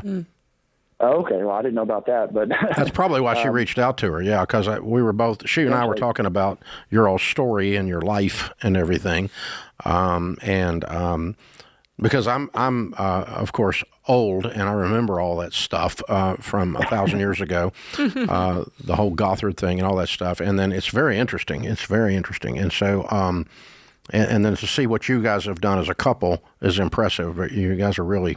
It's very cool. At least the outside looking in. I don't know you personally, obviously, but well, now I have to read the book. Yeah, you do. Yeah. What'd you say it was called? It's called Counting the Cost. Yeah, a lot of it really goes into what, especially John Deloney goes into, and his influence recently has helped us as a couple. So again, we really appreciate this wonderful thing of boundaries and forgiveness. Correct. And not, don't spend your whole life being defined by bitterness and so on. So yeah, it's pretty cool. Right. And I didn't know the part about you going back to law school. That's very impressive. Good for you. Thank you. So well done, dude. Very cool. Decided to go back to law school through all of this and for the book just came out, so it hit the Times in the last few weeks, right? Right, about 2 weeks ago it hit the Times. Yeah. Congratulations. Came out on the 12th. Thank you. Yeah, that's impressive. Yeah. Because the Times is not known for putting Christians on their list, so they're kind of known for not doing it, actually. But yeah, right. I'm glad you did. That's awesome, man. Very good, very good. Yeah. So I'm with Jade. I would go thirds.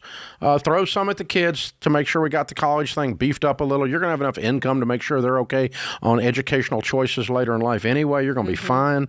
And enjoy some of it and be generous with some of it. I'm with her. Give, save, spend. Give, save, spend. Love that. Very cool. That's exciting. Very cool. How do you get on the New York Times bestseller? Like, how does that work? It's up to them. It has nothing to do with actual numbers. It's not sales, right? It's not sales. No, it's an editorial list. So they decide. So like it's not unusual for one of our books to outsell their number one by 5 to 1. Well, that's what I know. That's what made me ask. Yeah, that's pretty standard. Yeah. Basically my rule is New York Times sucks. So that now they're not going to put you on the list, Dave. They were not going to put me on anyway. I've said they suck for a long time. I've been on there a couple times, been there, done that. Didn't help me a bit. Didn't change anything. No one ever sent me a check because I was a New York Times bestseller. Not once. But because I had a bestseller, I've gotten a lot of checks because that means we sold an actual number of books. That's a different thing. That's what counts, I guess. But I'm glad they got on. I'm not being jealous of them. Of course, I'm happy for them. Young couple with a brand new book, and apparently I haven't read it, but apparently the book is good. Rachel was talking about it, so good stuff. That's fun. That is fun. You never know who's in our audience. I know. This is the Ramsey Show.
Jade Washaw, Ramsey Personality, is my co-host today. Thank you for joining us, America. Open phones at 888-825-5225. Riley's in Raleigh, North Carolina. Hi, Riley. Welcome to the Ramsey Show.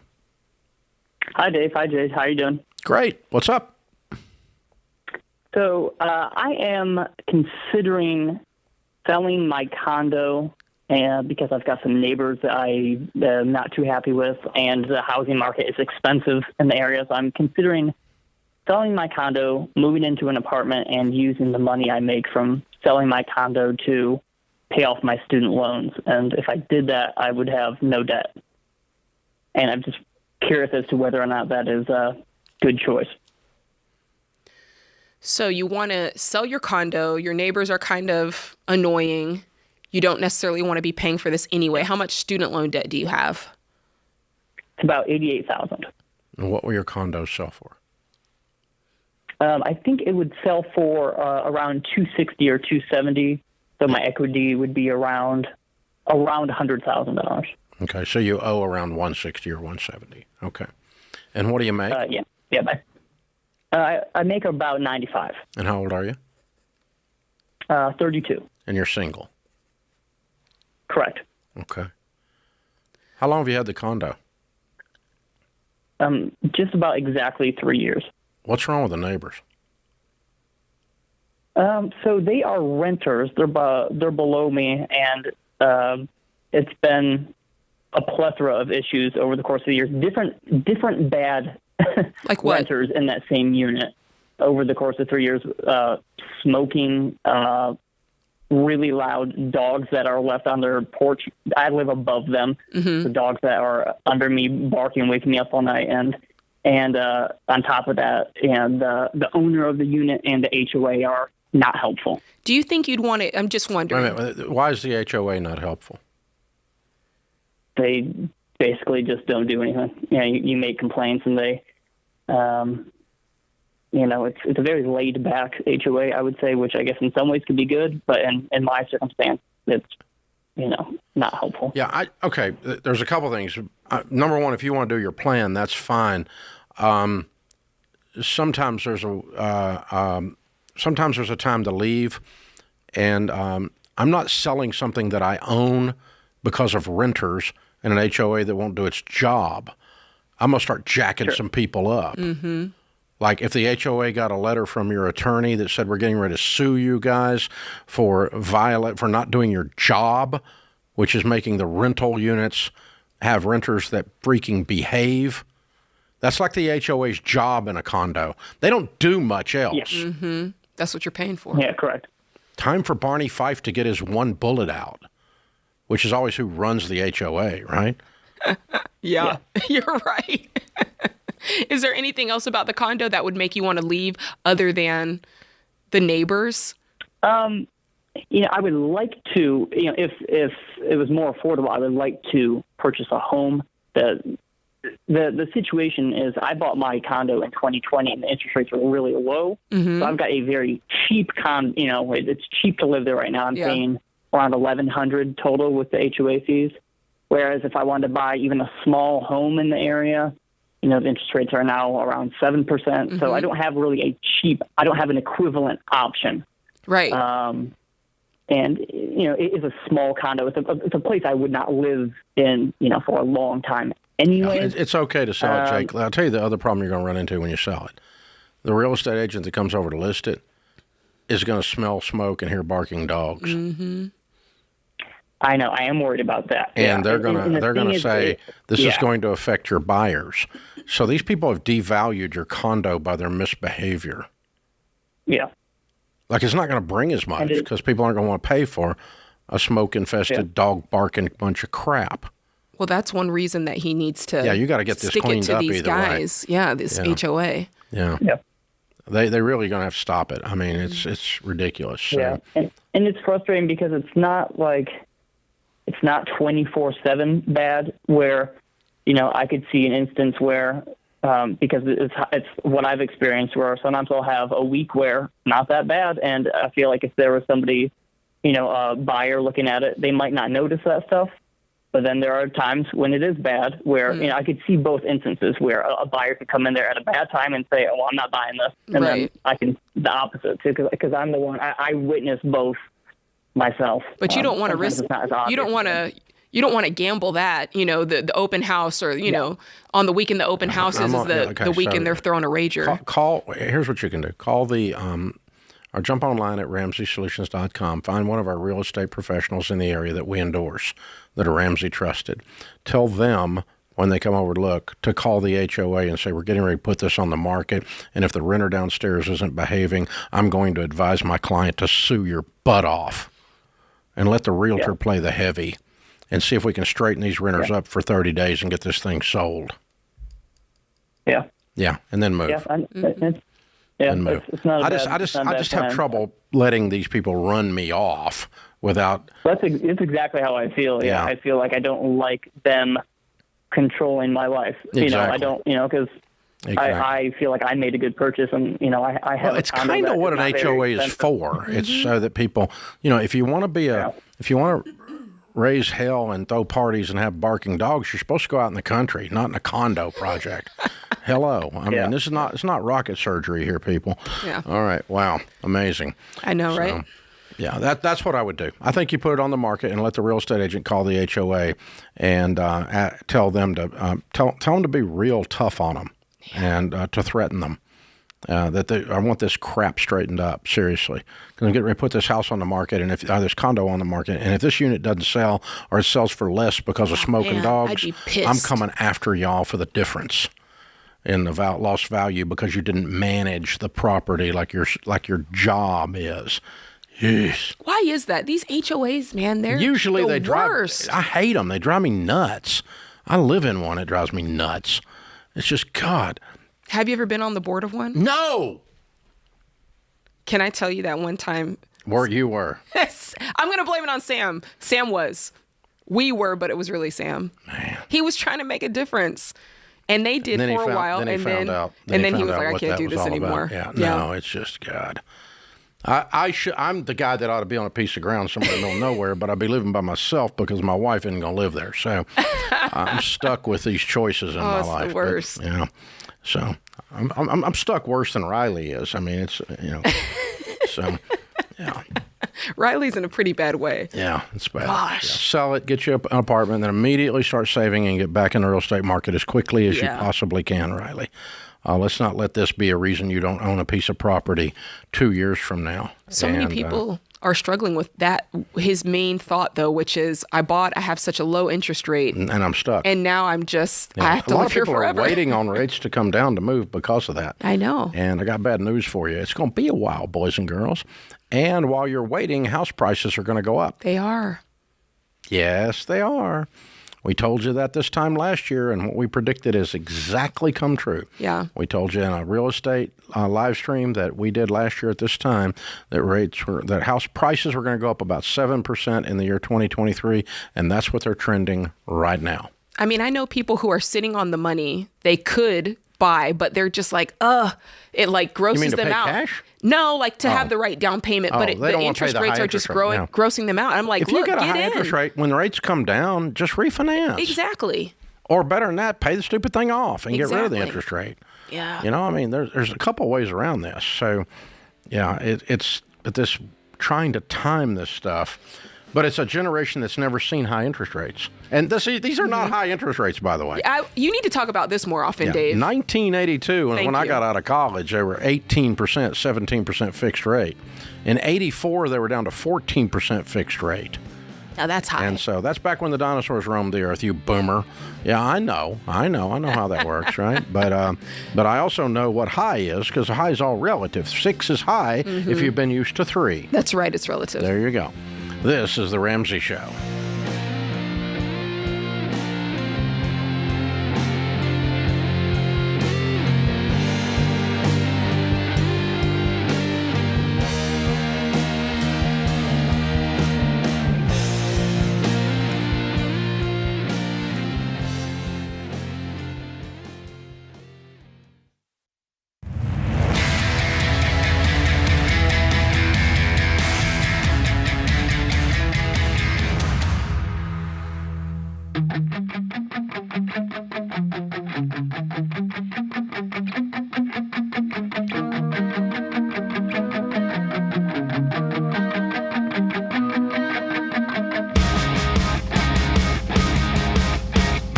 Thanks for joining us, America.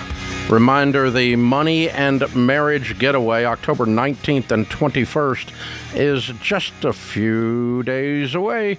You and your spouse will be equipped with tools to cast a vision for your family, set goals, create a life you both love.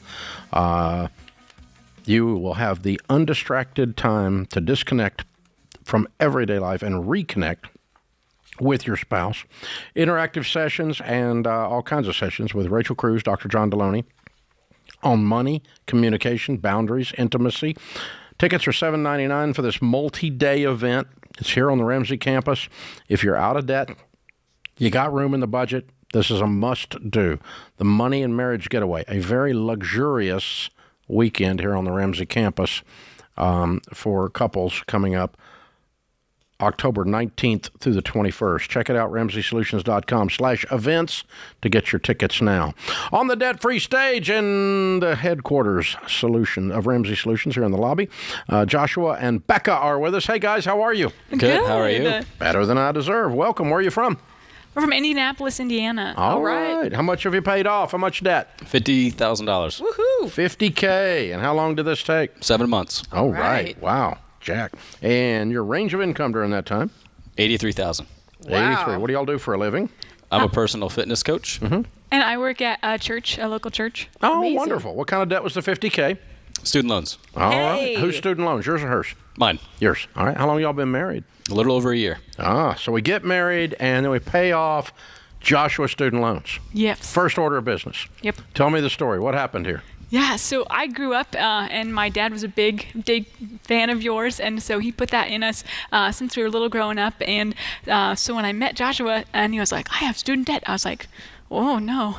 And so, if you weren't cute, that'd be a deal breaker. Right, I know, but he is, so it worked. And so then we just talked about it, and I actually gave him your book, and he started reading it and applying it, and so I knew that he had the ability, he wanted to do this as well, and so then. Well, he's a personal trainer, for God's sakes. Discipline is his middle name. Right. Yeah, and so then he got the app, the Every Dollar app, and started working that and making his own budget. And I remember he texted me one day. He was like, "I made a budget." He's like, "Look at it." I was like, "This is awesome." Yeah. Look at it. Yeah, so you're a keeper. I know. I was like, "That's awesome." So we made the budget, and then decided when we got married that my father had saved up money and had made us a wedding fund, and so we were like, "I don't really want a super big fancy wedding, and I'd rather not have a lot of debt." So we got married in my parents' front yard, and it was beautiful and awesome. And then we took the remainder of it, and then my savings, and then he paid his savings, and we paid it off. So, wow. Yeah. Boom, just like that. I mean, you attacked it. We did. Yeah, look at you. That's a sacrifice when you know there's money, that you can have this big wedding, a big party, and you say, no, this is more important. That's one day, this is the rest of our life. Yeah, exactly. Wow. And I think too, just growing up, being believers, and just knowing that Christ sacrificed for us, of just that he paid our eternal debt. And so at first I was I don't want to give him my money, but then it's no, we're married, we're one, and this is what Christ has done for us. And so to be able to combine that and be truly one, and to pay off that debt, and it was really, really cool. So Joshua, she comes at you with all this stuff. Did you go whoa? I mean, at first it was a different approach. So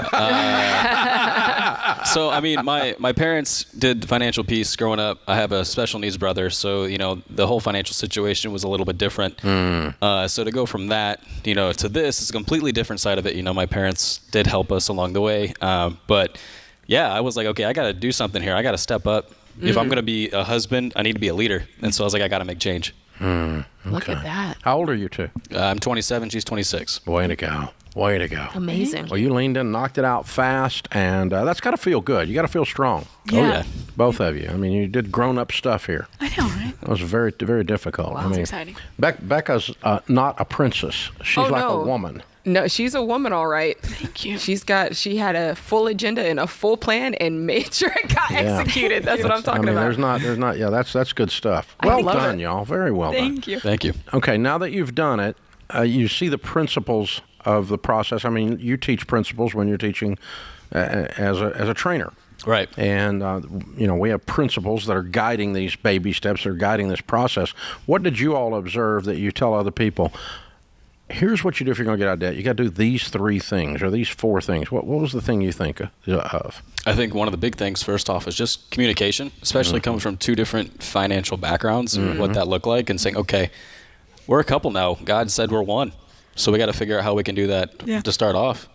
So definitely starting off with communication and then coming up with a plan and then figuring out exactly what we need to do with that plan and what that step is going to take and making sacrifices. So even though I was working as a personal trainer, still have been, I worked at Chick-fil-A for a little bit to earn a little extra income on top of that in the evenings. And then before we got married, paying off even car loan debt and stuff like that too. And then going from there and okay, if we're going to attack this, we're going to attack this and get it paid off, because most people my age, most friends are not in this position being in their 20s. So we wanted to glorify God along the way, but understand we don't have to just be in debt, and that's not the right way to do things. Not the plan. You had to feel like when the student loans started back with payments the other day that you dodged a bullet. Absolutely. We did.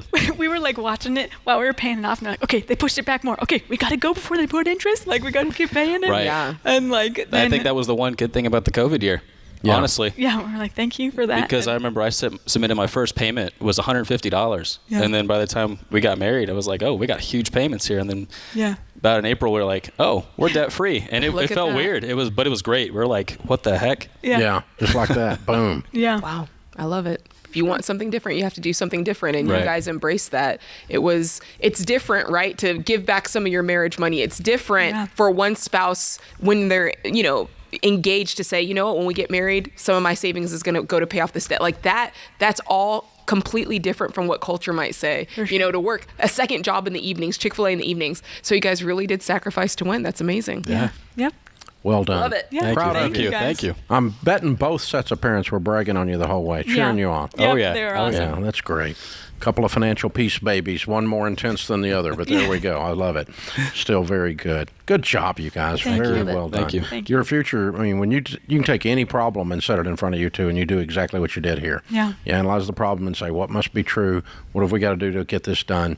All right, lean in. Next thing, game on. Yeah. And you'll have these things pop up from time to time. Hopefully this one will never pop up again, but you'll have other things as you go through your life, and now you're equipped. So that's the gift. The getting out of debt is powerful, but the process that you use is even more powerful. Yeah. So working together, having a plan. Thank you to the Every Dollar app people. Well done. Well done. Good Here's stuff. my budget. Look at it. I love that. That's great. I sounded like that too. I did it. Yeah. That's the best text. Very good. We've got the Live and Give box for you. That's the Baby Steps Millionaire book, which is your next step on the journey to be able to live and give like no one else. And then, of course, the Total Money Makeover, you can give that to someone else, get them started. Financial Peace University. If you hadn't gone through it, go through it together. Sweet. If you have, give it to somebody. And that's why we call it Live and Give. So enjoy. Well done, you guys. Thank you. Congratulations, Thank you. heroes. Thank you. You're heroes, man. That's powerful. you. Joshua and Becca, Indianapolis, Indiana. $50,000 paid off in 7 months. Been married 12 months. Did it, making $83,000. Count it down. Let's hear a debt-free scream. 3, 2, 1. We're debt free. Yeah! That's how that's done. I love it. Whoop, whoop, whoop, whoop. Man, oh man. If everybody could get it that quick, Dave. It'd be so much easier. Oh, gosh. Yeah, that's but that's the good news about being second generation financial peace. Financial peace babies. It's even if you're a little off, you still can. Boom, you hit it. Yeah. You know if you hit it, it'll work. It's like, man, that's different. Hey, you're doing an Every Dollar webinar tomorrow, 10/10. Tuesday at 11:30. That's right. For those of you listening, Totally free. That is the 20th. No, it's not. It's the 10th. The 10th 10/10. Tomorrow at 11:30 Central Time. We're going to be doing a few others. If you want to join the free Every Dollar webinar on how to do just what he did. I did a budget. So you'll be able to do it tomorrow, right? That's right. And everydollar.com/budgeting. Sign up with Jade for tomorrow, or Jade later, or Rachel Cruz or George Camel. We're doing them all through the fall here. You're going to want to sign up and be part of that just like he did. This is The Ramsey Show.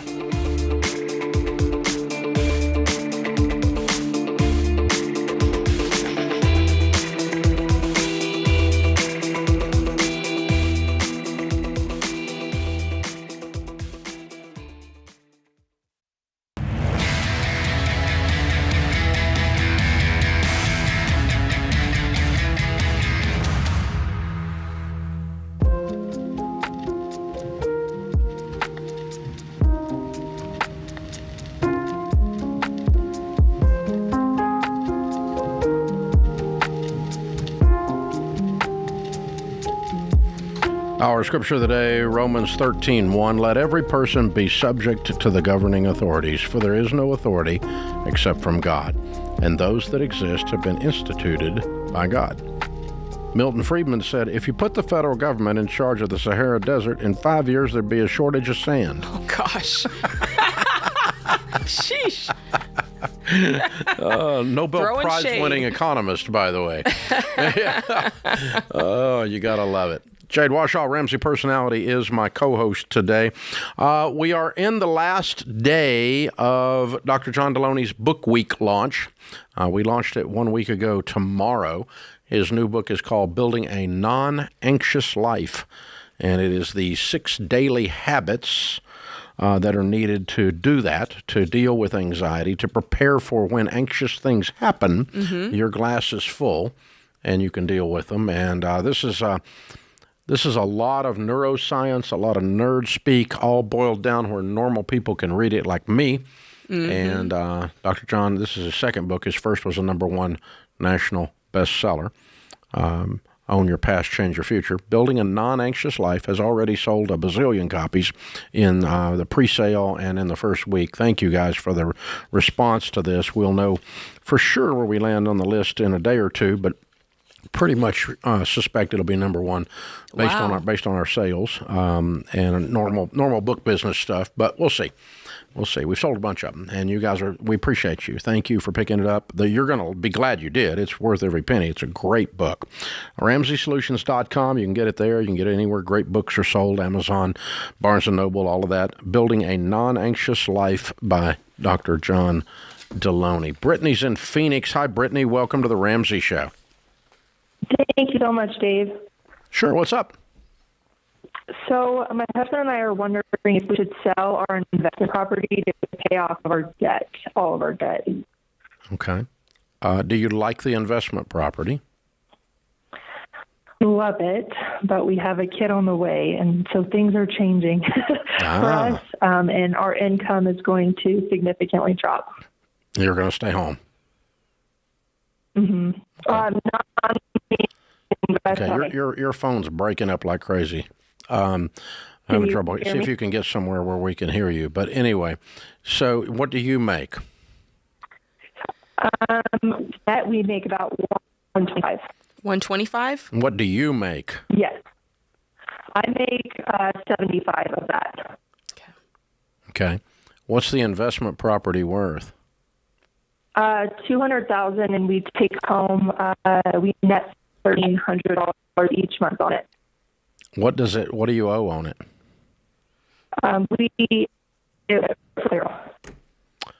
What do you owe on it? It's free and clear. We don't owe anything. Oh, okay. And what is your personal residence mortgage is how much? $345 currently. Okay. And you have $145,000 other than this? I'm sorry, I didn't. Okay. You have $200 if you sell the rental. You owe $345. You said pay off your house. Yeah. Do you have other money saved? No, we do not. We'd be paying off our some of our other consumer debt, student loans, and medical bills. That's $82,000. So we're hoping to pay that off, and then to be step. Where did this rental property come from? How'd you end up with a paid for $200,000 house if you're this broke? So we wrapped it into the financing of our home. Oh. So our primary residence is worth $500,000, and this investment property is worth $200,000. So we've got $300,000 mortgage and then $82,000 of other debt. And we're wanting to sell the investment to pay the debt, consumer student loans, and medical. Yes, I would sell it. Whew. Yeah. Yeah, I would sell it. You pay off $82,000 in consumer debt. You got a baby on the way. You got a $345,000 mortgage. You're getting ready to be making $50,000 a year. I'm not sure how you're paying for a $345,000 mortgage. You may be selling your home too. That's what I'm thinking. I don't think you can service that debt on $50,000. Unless they, I'm not sure about it, but unless they sold their existing house and moved into the rental and then had that one free and clear. Might go that way. Yeah. Because I don't think you can. I mean, if you quit, you make 75 of the 125. He's got $50,000 income, paying a payment on. Yeah, that's gonna. Your payments got to be $4,000 anyway. And yeah, you're not gonna make that. Your payment's gonna be as much as his income. Mm-hmm. Yeah, that's not gonna work, hon. They got to get out of their existing home. You can't keep the house. Mm-hmm. You can't afford it. So, yeah, we're selling the stuff. wrong house. You're moving into the paid-for rental. The good news is it's paid for. Or you're working. Yeah. You got to decide. But if you want to keep this house, the one you live in, you're working. And you sell the rental and pay off. If you're working, you sell the rental and pay off all the other debt, you can probably make it. It's tight then. Yeah. But you can't make it. You can't pay the payments on this. And you pay down a little bit on the 345 and redo the loan at a higher interest rate, you're not gonna net anything different. So there's nothing happening here, kid. I'm sorry. Yeah, that the house you bought you can't afford if you want to quit and stay home with a baby. And either one's an okay choice with me. Mm-hmm. Personally, I'd move into the rental and stay home because that's your heart's desire. Exactly. I'd rather stay home than to have the big house, the house you can't afford. But you can't pay the payments on his income. And if they are living in the $200,000 house paid for, their income's freed up. They can start stacking away money. They're 100% debt free. Yeah. There's more freedom there. You get to stay home. You have no debt. That would be my solution. And you start stacking cash, and then if you want to move up in house in a few years, you'll be able to do that with cash. But that's right. You cannot afford a payment on $345,000 making $50,000. I'm 100% sure of that. Mm-hmm. And there's not any numbers you gave me here, unless there's a piece that Brittany didn't give me. Yeah. That changed that. If there's a $200,000 laying somewhere else, but I didn't hear that. You did ask that because you said when she wanted to pay off the debt for their existing home, you said, "Do you have another 145?" Yeah. She said no. So there you have it. No, we have another 82 in consumer was her answer. Yes. So, yeah. That's it. Jay's in Tampa. Hey, Jay, welcome to the Ramsey Show. Hey, Dave and Jay, can you guys hear me okay? We can. Yes, better. Thank you. How can we help? Thanks for taking my call. Okay, so I'm going to hit you with some numbers. The main question is, I want to know if we should use the check that we're expecting from the car insurance. I just got into a car accident a few days ago. And did you total it? Yes. Did you owe money on it? Frame damage. No, free and clear. We just paid it off. Okay, wow. What's it worth? It's worth between 9 and 11. Buy another car with it. Rather than, yes, because I was going to use it towards the IRS because they're bleeding down our throats right now. That could be different. Yeah, Dave. that does change. Yeah. What do you owe the KGB for? Well, before my wife and I got married, how much is the balance? 91, almost 9,200. And you got another car? 9,200. You got another car? I have another car. We make 140 a year. Yeah, pay it off. Pay it off and save 2 months and get you a different car. Mm-hmm. Pay off the IRS and then save like crazy. Get those people out of your life. Yeah, until you said that, I was real sure. Yeah, but like Jade said, that's a game changer. Okay, I thought so. Let me squeeze in one more question. How do you feel? I know you normally say stop all 401k contributions. I still do. Step 2. I still do. What if you can use the 401k contributions to break even on your taxes? No. You don't break even on your taxes. That's not how taxes work. You don't break even. Tax deductions, you save a quarter on the dollar. You don't break even. You put in $100, it saves you $25 on taxes. You're broke. You can't do that. You need to get the stinking IRS paid off, pile up some cash, get the emergency fund built, make sure you get you another car purchase, get all the debts cleared, then build your emergency fund. Well, you got 1 out of 2. Not bad. All right. Not bad. Jade, good show today. Good show to the team in the booth. Excellent calls coming in. That puts this hour of the Ramsey Show in the books. We'll be back with you before you know it. In the meantime, remember, there's ultimately only one way to financial peace, and that's to walk daily with the Prince of Peace, Christ Jesus.